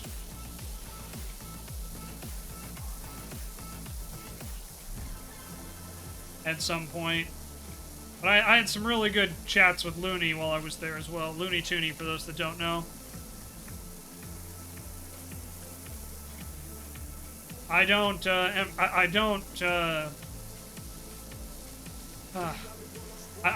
empathize very strongly with Looney. Looney has a lot going on as a result of what's been happening in the country. A lot of messes to clean up, unfortunately.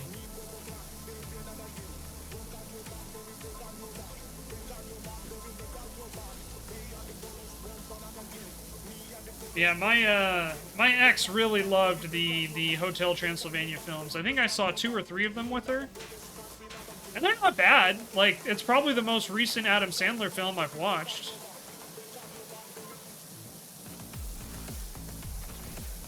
Sandler has, you know, his movies kind of...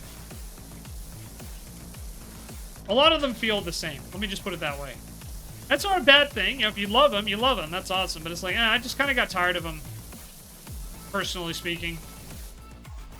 How do you guys feel about Sandler movies? You guys like them, hate them, take them or leave them? Like most of his movies, they're funny, but to a point. Yeah. Silver likes them.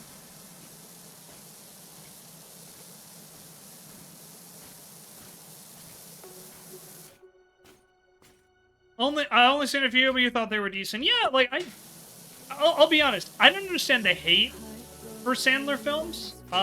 There's definitely jokes that have not aged well in certain Sandler films for sure, but a lot of like 90s and 2000s comedies like that, I feel. So I don't really feel it's fair to just single out Sandler for that.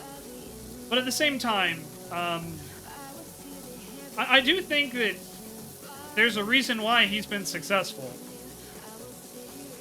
Didn't think Click would kick you in the jewels so hard. Oh yeah, no, Click is... I actually have a funny story about Click. But yeah, Click is probably one of the last ones I watched for his films.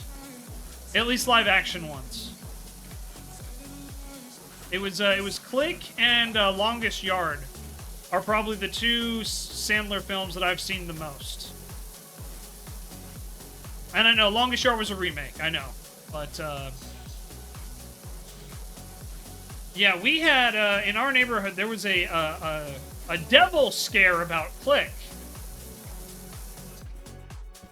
And, you know, because Christopher Walken's character is, was Christopher Walken, right? I'm pretty sure.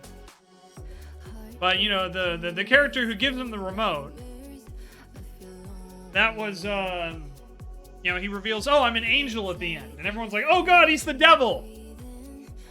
And I just remember I was like, you know, 14 or 15 when that movie came out. And my mom was asking me about it, and I'm like, I don't think he's the devil. And she's like, why? I'm like, because the devil wouldn't give him a second chance. You know, it's not really what the devil I know of would do anyway. But, you know, like I said... Yeah, it was Christopher Walken. Okay, I'm glad I remembered that. I'm like, Christopher Walken's a little hard to forget, but you know. But I'm like, that was my reasoning when I was 14. You guys can guess the church probably loved me, huh? But yeah, for those that don't know, I was actually pretty active in the church at one point. Used to carry a Bible around in my backpack. Thought it was just another take on the Christmas ghost story. Yep. I think that's another reasonable interpretation, for sure. But you know how some people can be. There was a definite devil panic in my neighborhood, I can tell you that much. You were like, oh my god, Christopher Walken's the devil! And I'm like, well, I mean, that remains to be seen, but...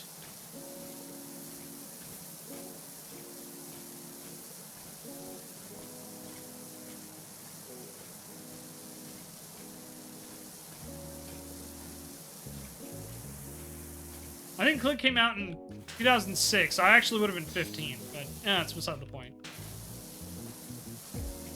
You guys know what I mean. But yeah, so, I see we got a couple people who do enjoy Sandler films in the chat. What's your favorite? I think mine probably, like, I don't know if it's the case now, because I haven't watched Longest Yard in forever, so I don't know how well it aged, but... 14-year-old Shenzo really did like, Longest Yard. It was probably my favorite Sandler flick. And I think a big part of it was I was also really big into wrestling at the time, and there's a shit ton of wrestlers in that movie. Stone Cold Steve Austin's in there, Goldberg, Kevin Nash, Great Khali.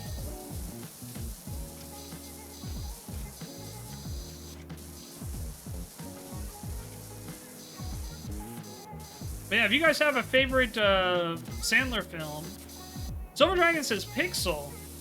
You know, I've never seen Pixel.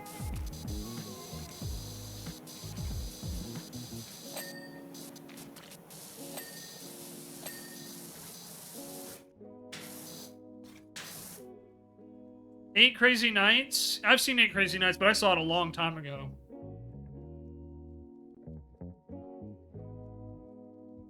Sorry, I was just checking the music.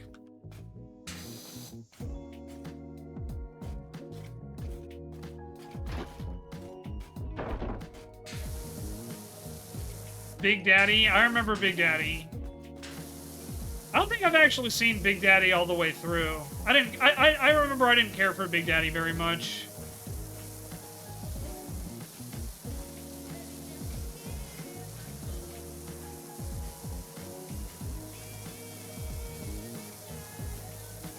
Legit, can I remember the plot of any of his movies now?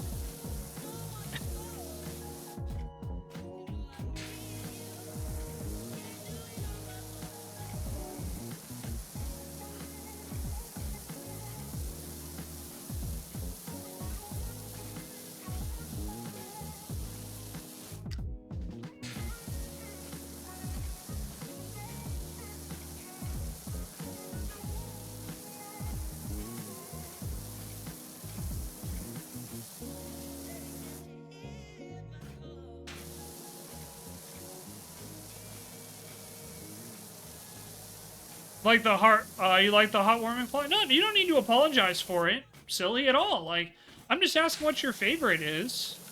Just because it didn't click with me doesn't mean it's a bad movie, you know?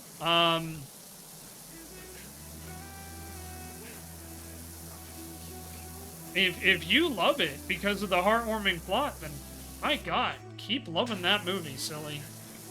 Don't let anyone else tell you otherwise.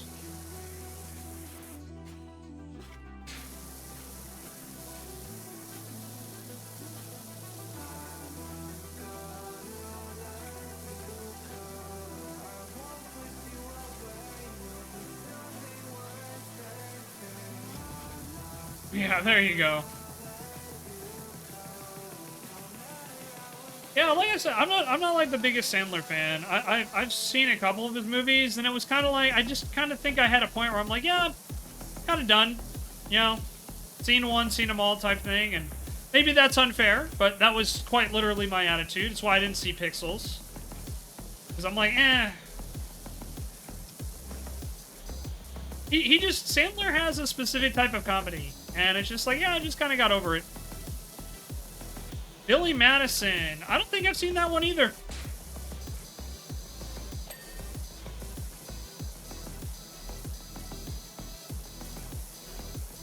I'm gonna be honest.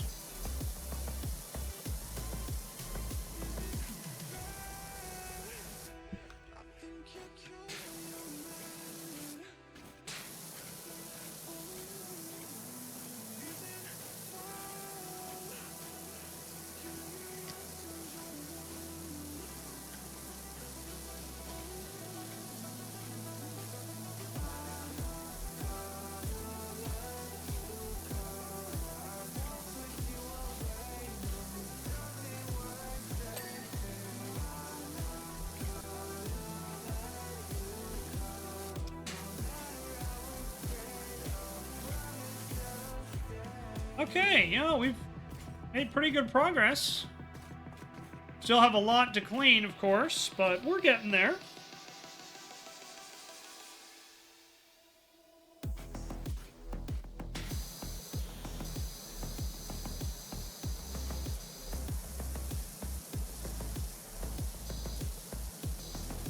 Almost, yeah, we're making good progress. I'm sure it'll speed up a little bit. Anyone see Love Stinks? No, I haven't seen Love Stinks either. I will say this, like, just, you know, on I don't care for romantic comedies. Honestly, I don't really care for romance. Call me the bitter old codger, I guess. But just not my thing. I don't... No knocking on anybody who loves them, but...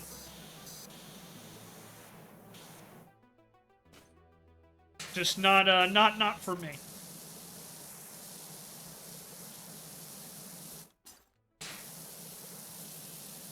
I've talked about this before, but it's like... Office Space is brilliant, but I can't watch it. It reminds me too much of actual work environments I've dealt with. Actual managers, actual coworkers. And when I like to watch movies, for those that don't know, kind of the Shenzo approach to movies is, if I'm gonna watch something, I want to get away from the real world. So, I don't really like a lot of stuff that's, like, too based in reality.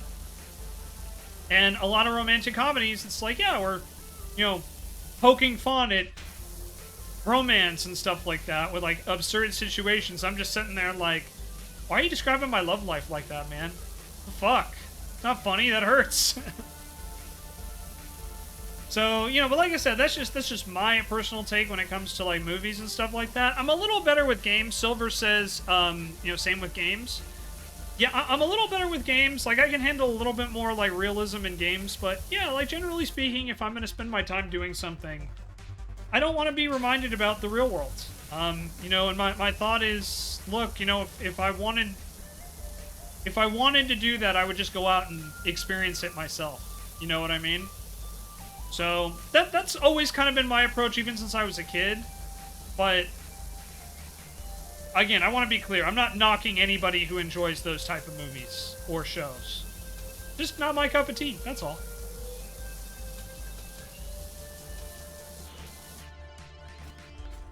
Car racing or sports? Yeah, I mean, look, it's not for everybody. For me, it depends on the circumstances. I can't watch baseball on television. I find baseball on television to be extremely freaking boring. Just, you know, to be completely freaking honest. But, going to a baseball game? Absolutely. I will go to a baseball game, no problem.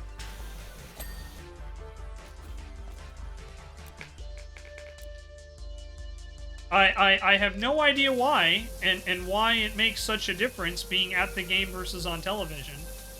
But, I think it's just, there's an atmosphere at the game that you can't get through TV. I can't explain it. I imagine racing will be the same thing. Like, you know, with like NASCAR or F1. I find it very boring to watch on television. But I imagine if I actually went to see it live, I would probably feel very differently. Don't know why that is. I imagine there's some kind of psychological term, but as I'm sure you guys have figured out by now, I am nowhere close to psychology.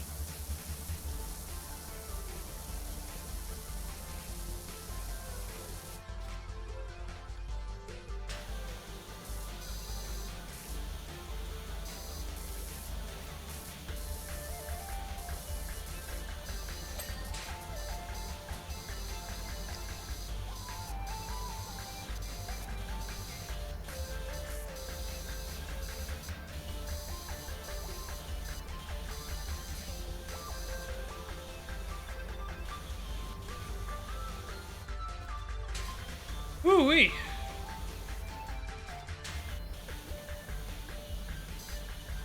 So I hope you guys are having a good time today. This has been a pretty quiet stream, but I hope you guys are enjoying it. I appreciate everyone who's been engaging in conversation.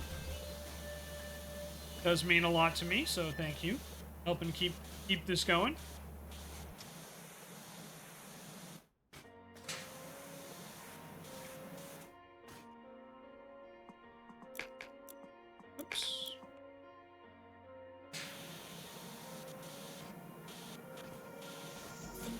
Yeah, I hope y'all are having fun.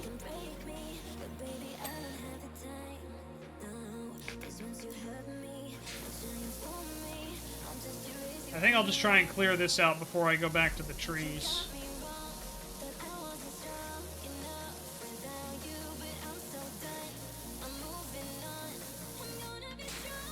So I think I mentioned this earlier, and I apologize if I did, but I definitely had a moment yesterday where I needed to remind myself that my job offer was real. Because, you know, it's still quite a ways away. I'm still like 3 weeks from starting the new job as of the time of this recording, YouTube. And, let me center myself in the camera a little bit better. But yeah, I had to go back and, like, verify that I didn't just imagine the whole thing. I wonder if anyone else has to do that, you know? Where they're like, man, something really good happened. I don't believe it did. Hey, Vin, how you doing, bud? Good to see you. I am Warshin. This is true. I be Warshin.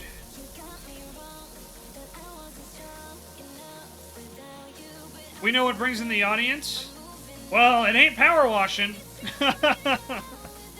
Comparatively speaking, this has actually been probably my lowest viewed stream. And don't get me wrong, we still have really good viewership, but it's probably been my lowest viewed stream in like a month.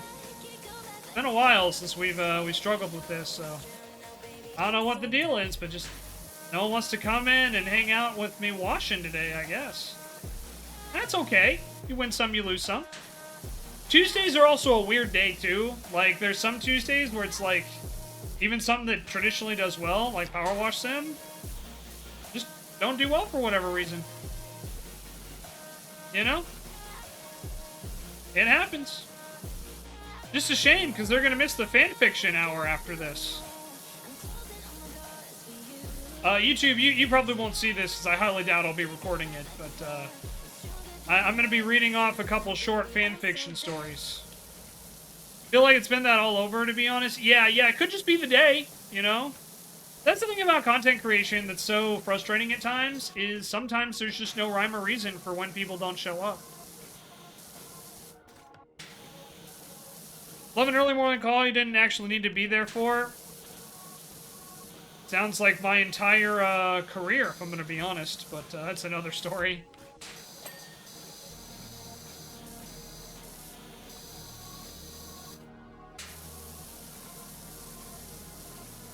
But welcome back, T1.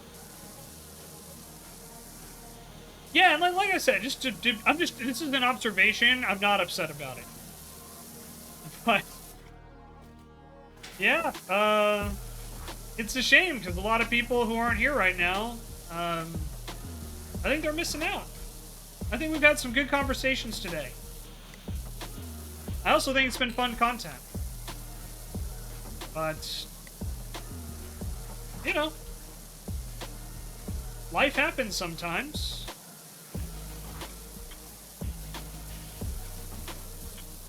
Drax is trying to steal your cheese, but doesn't actually want to eat it. Yeah, he just doesn't want you to have it.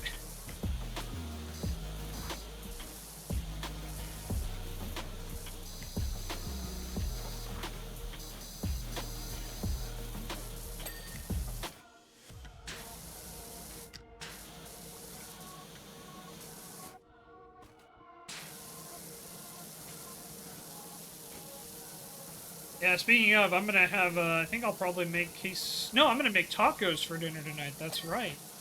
I gotta just go out and buy some shredded cheese. I'll be good to go. Sabrina has, tucked herself into bed under your fluffy blanket. Hell yeah. Love that for Sabrina. But yeah, have you guys been having a good time today? I hope so. Again, one of the things I do like about Powerwash Sim is it is just quite literally a yapping stream. You know, we just get to sit there and yap.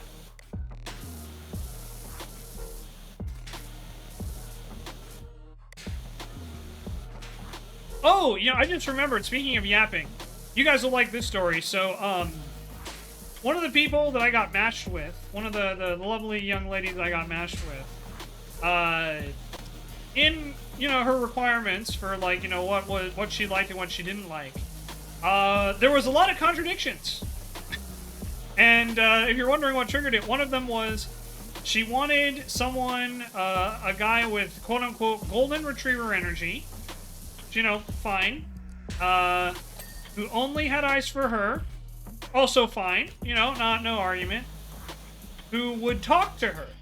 Okay, you know, seems pretty reasonable. But then in her dislikes, she said yapper. And I'm just like, so you want someone who will talk to you but doesn't yap? Alrighty, have fun. Have fun with that. But yeah, I was like, I unmatched, and when it asked me for the reason, it was like, well, I'm a yapper, and she doesn't want a yapper. It says so in her bio. So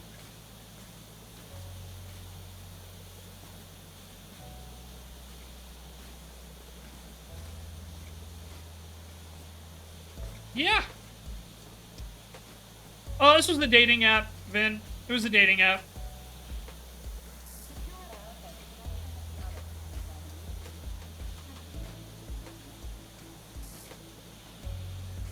Yeah, Silver, I wouldn't go that far,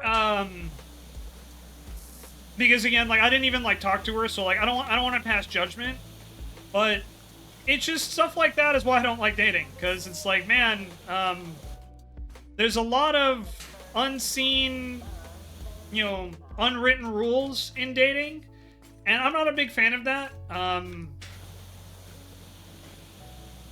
You know, I don't like that. And when I know that I have a quality that they're not gonna like, I don't want to waste my time. I don't want to waste their time. So yeah, I'm not gonna go say as far as like, you know, she only wanted one-sided, but at the same time, I don't think that's an unreasonable interpretation either. But yeah, it's a big part of the reason why I have an issue with dating is because it's like, I like things to be clear. I'm not really a fan of playing games when it comes to relationships and love. And yeah, you know, I think a lot of dating is games, unfortunately. Some of it not intentional, but there are a lot of people out there who I think deliberately toy with people's hearts. I'll say it. Guys and gals and our non-binary pals.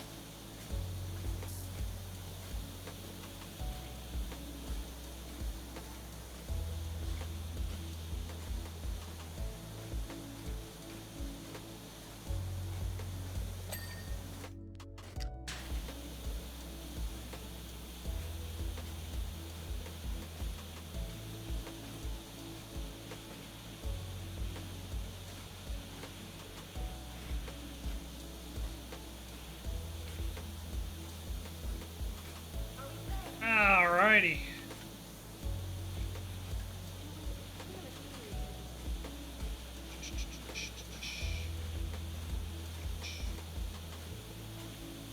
Oh yeah, guys, just so you know, emotes, obviously, were not ready today.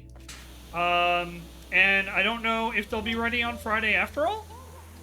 Because I was talking to 88 last night, and while they made a lot of progress, they're going to be taking a day off tomorrow, which is very rare for them. They almost never take time off. So I told them I had no problem with that, because our agreement that we signed said the 29th. So the fact that they're already almost done, I'm like, yeah, absolutely take the day off. You know what I mean? Like,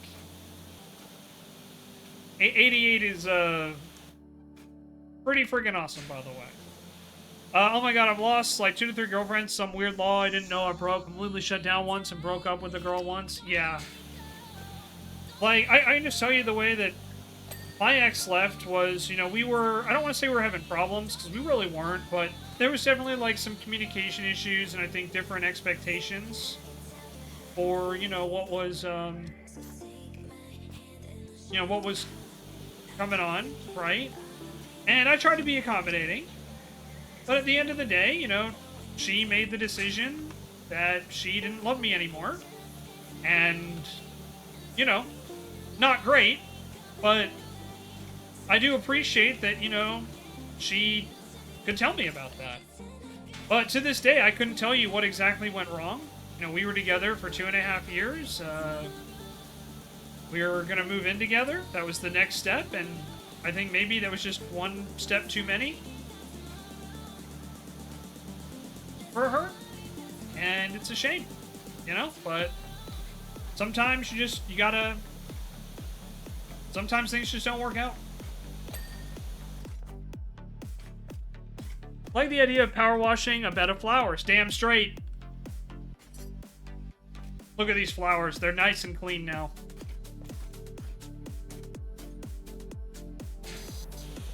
But yeah, relationships are complicated. And, you know, it's tough because you have to be willing to open yourself up and be pretty vulnerable. You know, in order for them to be successful.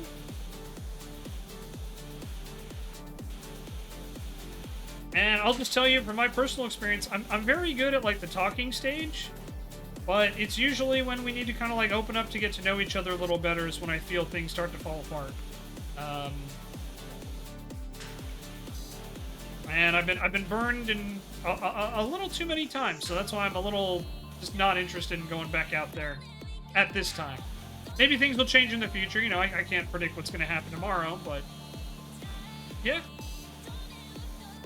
How about power washing these trees, TechWiz? The trees, I think, at least make a little bit more sense, but yeah, the bed of flowers is pretty funny now that you point that out. Give me 1 second. Check.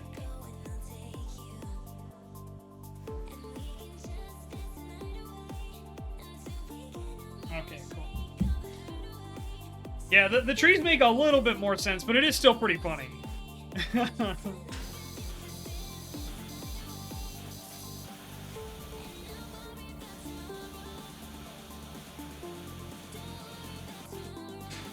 So I'm going to do my best to try and finish this today, but I do want to be, you know, cognizant of my schedule, and I also want to make sure I can deliver on the fanfiction stream. Fanfiction stream probably won't be too long. Like, it's not going to be long fanfiction. I picked out you know, 1 or 2 short ones to read to you guys, but we'll see how it goes.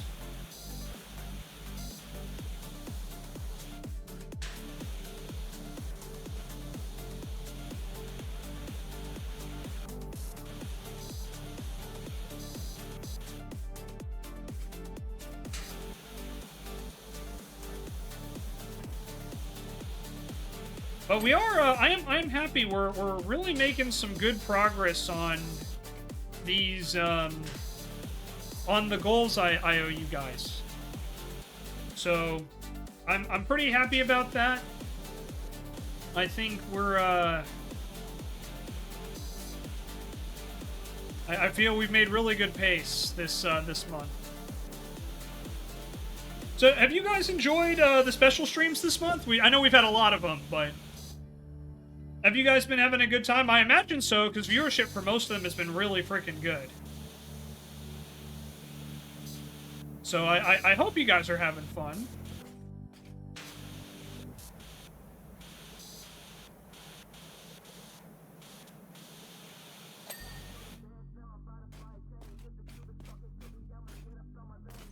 Alright, so it looks like we only have the only thing left, unless we missed some stuff, which is entirely possible.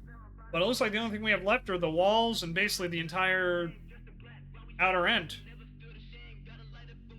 So we're doing pretty well, I would say. So let's... I guess we'll start over here.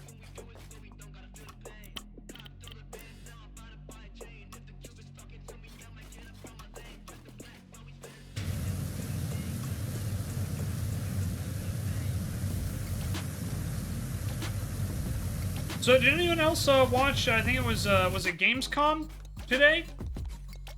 Was there anything good you guys want to talk about from that? I didn't really see anything that really jumped out at me. New Resident Evil trailer was pretty good, I think. Didn't give away a whole lot, but I think it was cool. Was it today or was it yesterday? I don't remember. I know they did the Nintendo Direct this morning. But I thought it was today. Gamescom was today. Must have missed it. Yeah, I think it was this morning for us because it's in Germany, I believe. Yeah, Hangtime watched it. I think they watched it after it was over though. Or at least while I think they started it late and had to catch up.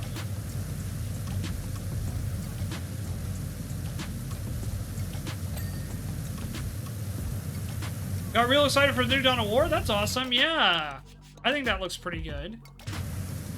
Yeah, the thing is, I kind of popped in while they were watching it, but it was like towards the end when like Resident Evil was, the new Resident Evil trailer was showing. But, I had forgotten, like, it's been a while since I had seen Shox. If you guys don't know who Shox is, she's pretty much like the voice of European League of Legends. She's been part of like European League of Legends for I think close to a decade now, maybe longer. But yeah, she's the host for like European the European League of Legends scene, and it was really good to see her. She looks great. I hadn't seen her in a long time. I pretty much stopped watching League in like I want to say like 2016. So it's been like 9 years since I've seen her or heard her voice, but yeah, she looks wonderful. She sounds wonderful. She seems happy. Oh, it was really cool. Yeah, for those that don't know, like, she's always been a pretty solid voice for, like, you know, improving the professional gaming scene. So it was really cool to get to see her hosting. And the other guy was there too, I guess. Sorry, he's just literally everywhere, it feels like, in any major presentation. But it'd been a while since I'd seen Shox.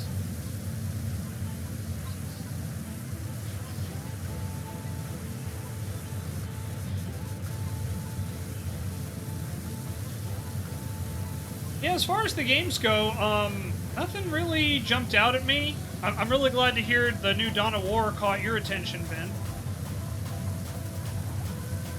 That's always good to hear. Everything else just kind of felt okay to me. I don't know. Nothing really jumped out, particularly. And it doesn't seem like a lot jumped out to everyone else either. That's okay, you know. Can't be for everybody.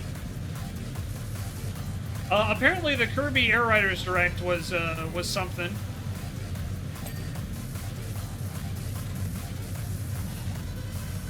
Though I do find it kind of funny, a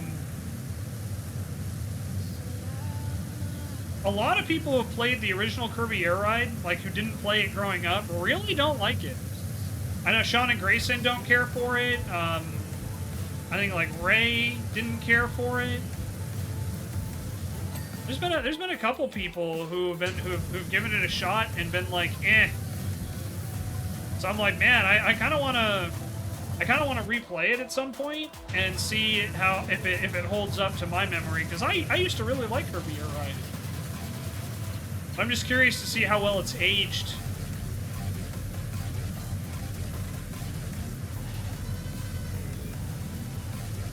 Don't let too much spoiled for game, like the new Onimusha and Pokemon ZA. Yeah, so you kind of keep your head in the sand on that, Silver. Yeah, that's fair.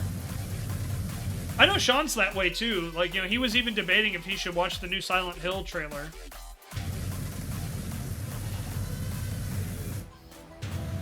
Yeah, I don't think there's anything wrong with that. Like, if that helps your enjoyment of the game, then absolutely. I think that's 100% the way to go.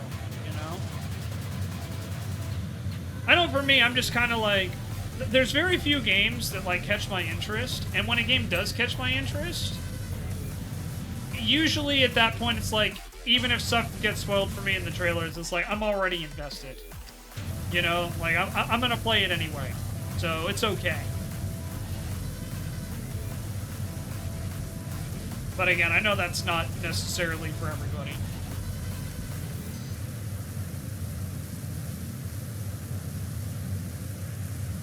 Like, one of the things I have been teasing is I have been teasing potentially trying to play some Pokemon on the channel. Hasn't seemed to catch a ton of interest yet, but I do know that is something I'm at least thinking about doing.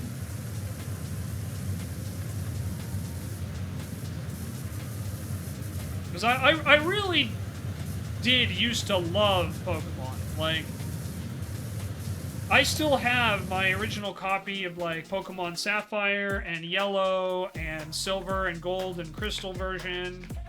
Like, I still have all of that.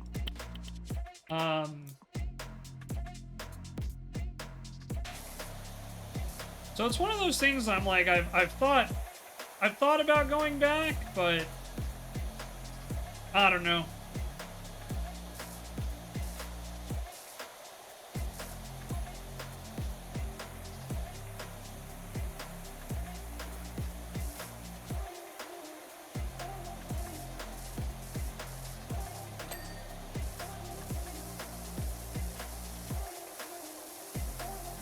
This feels like it's taking longer.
Look, you gotta try and have fun, you know?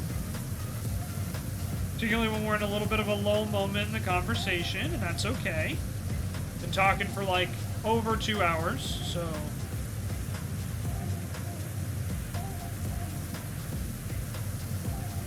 Well, I've gotta provide some entertainment, right? I am a streamer. What I should be doing.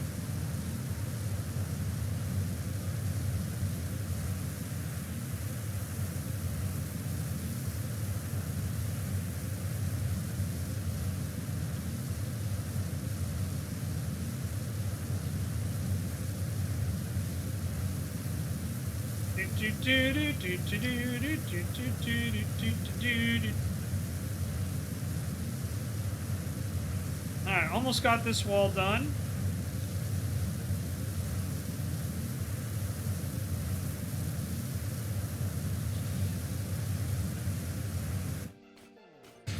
So has anyone else been watching Alien Earth? I still haven't caught up yet. I'm still trying to... Honestly, still trying to make time to get there. I'm being completely transparent. Just hasn't been on my priority list the last couple days.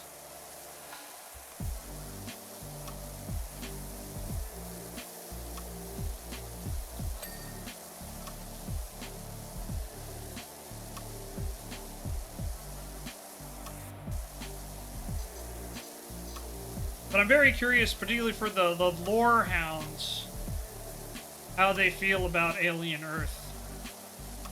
Because allegedly it, like, takes place before the original Alien, I guess? Like 2 years, I think, before the original Alien?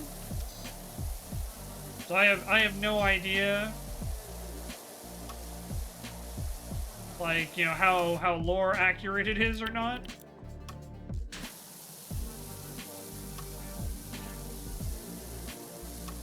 I also know there's, you know, certain creators and directors that just don't give a rat's ass about that anyway, so...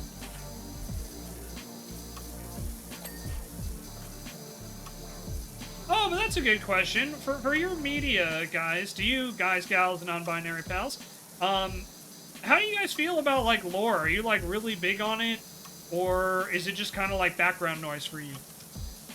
I know for me, I'm a big lore hound.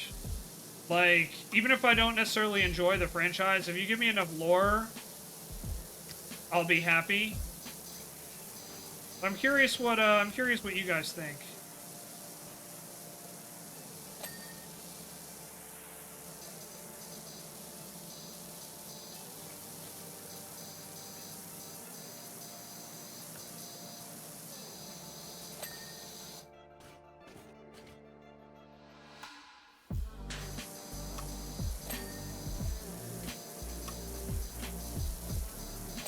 Sorry, about what? Oh, about, you know, just how you guys are with lore, like, in your series. Like, I was talking about Alien Earth, and apparently there's some potential, like, continuity and, like, lore issues with the show, is what I've been reading. I don't know if that's true or not, because I haven't actually seen it all the way through yet, but... So that was just, you know, just...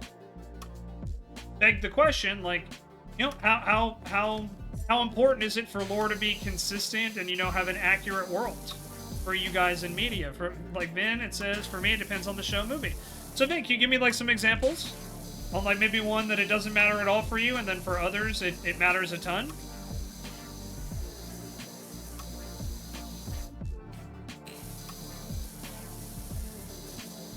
Because I find that very interesting, because for me, like, lore is a pretty big deal.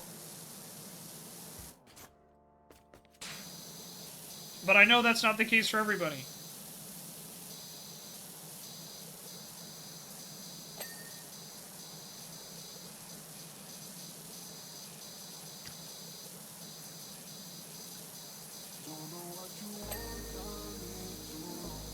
Yeah, like most of the Soulsborne games, I'm finding I'm just reading the description. If there isn't enough lore in movies, you get lost. That's fair. Where it matters for you, Star Wars, Lord of the Rings, and comic books. Agreed. No argument for me.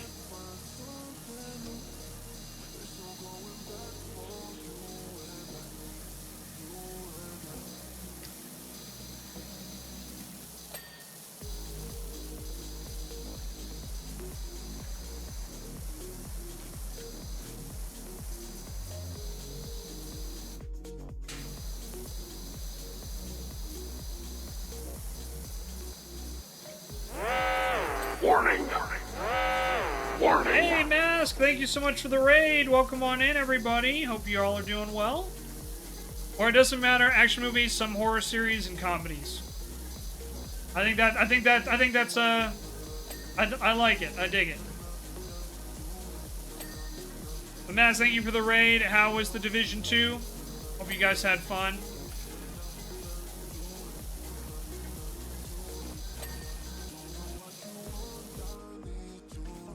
Mask, it's good to see you. Welcome on in.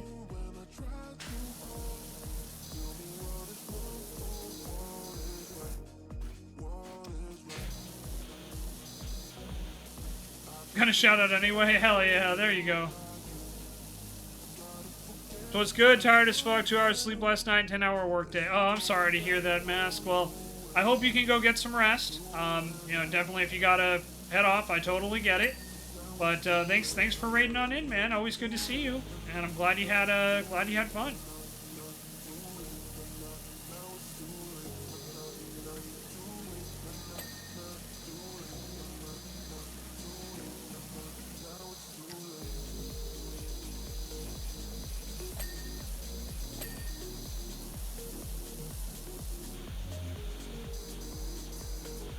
Running Yosh through story and side quests. Hell yeah! I hope you guys are having a great time. Always good to see you. And yeah, keep kicking butt, man. Definitely hope you guys can get some rest today. That's for sure.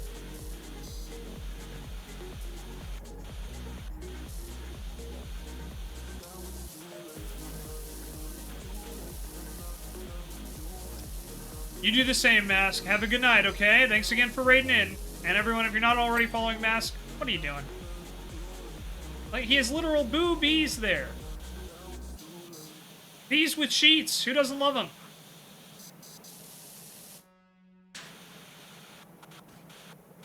Thought I heard that earlier. Go to bed, Mask.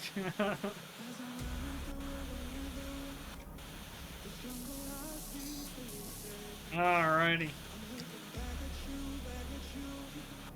Just clearing this out.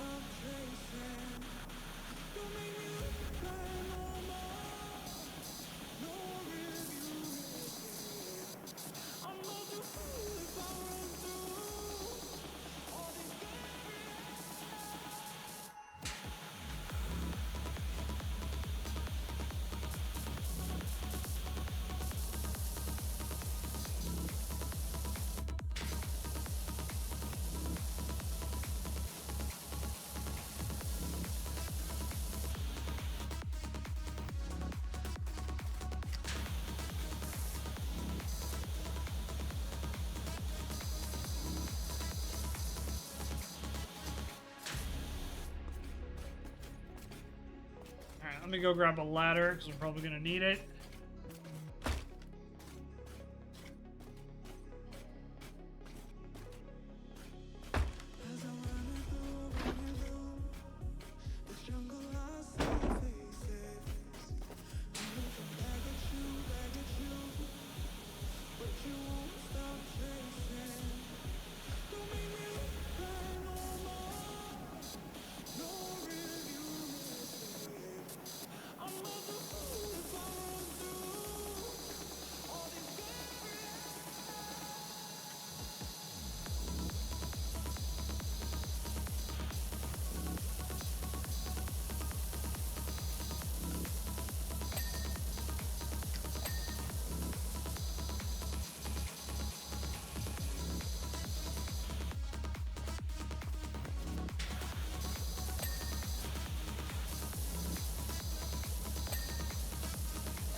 Ooh-wee.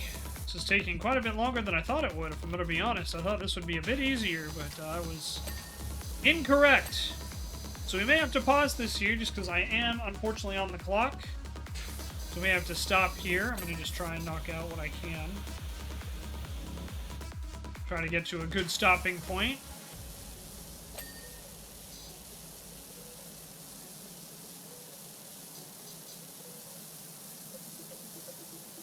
But yeah, we may have to come back and do this again. Do some more. This has been really great, though. I hope you guys have been enjoying it as much as I have. This has been a lot of fun. And I do appreciate all of you guys coming in and hanging out with me. It does mean a lot. I hope you all know that. So, thank you very, very much for being here.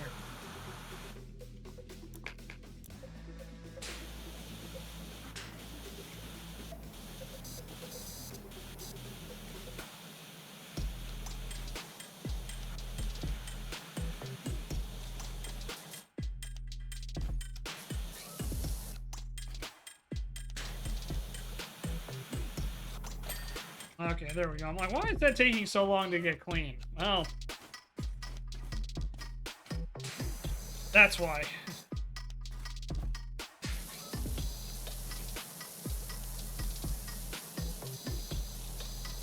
Alright, so I think I'm going to try and clean up this little sidewall here, and then we'll probably wrap for now. YouTube, I do apologize. If we do finish this, maybe I'll just attach it to the end. I don't know. Or maybe we'll turn it into a part 2. Oh, never feel bad about missing me, Silver, ever. You know, I always hate when, you know, even when I'm just cracking jokes about, like, oh, you know, I guess Powerwash isn't very popular, you know. I always feel bad because it's like, no streamer, okay? No streamer owes your time. You know, you don't owe any streamer your time. If you have things that come up, if you have real life stuff or whatever, like... yeah. No issue. No issue whatsoever. Anytime someone is here choosing to spend time with me in any situation, it doesn't matter what it is, I'm grateful for it. And, you know, I hope I will always keep that attitude, because, you know, there's a lot of people out there. We kind of talked about it at the beginning. There's a lot of entitlement, even among streamers. I know, shocker. And it's really, really important to always, you know, stay humble. And to remember that, you know, you are not the center of the fucking universe. So, yeah, please never feel bad for, you know, missing my streams or anything like that. Okay, you know what? We have to do this for the joke, just because we're so close. Let me try to get this window, and we'll see if we can get... Not quite. Okay, let's try this. We're at 68%. We can't stop at 68. Like, it's right there.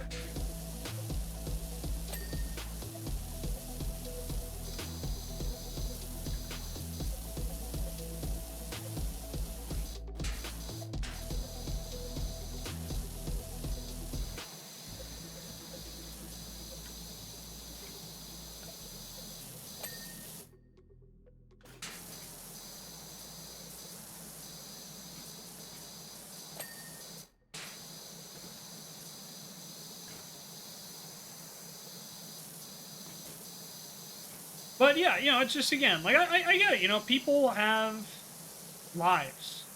You know, real world stuff. You know, I talk a lot about how, you know, even for me, it's like, I'm a mod of a lot of channels, but I'm primarily a mod because of my work on their Discord, not because I'm actually there fulfilling mod duties and being a responsible member of the community. You know, because I have a life too. You know, I have 4 pets I gotta look after. I have me I have to look after. So yeah, it's important to remember that people are, you know, no streamer is ever entitled to your time. You know, your presence there is always a gift. And if you do financial support, even more so of a gift. But alright, there we go. We're at 69%. I'm just going to wrap up this thing, which will probably won't get us above that, but...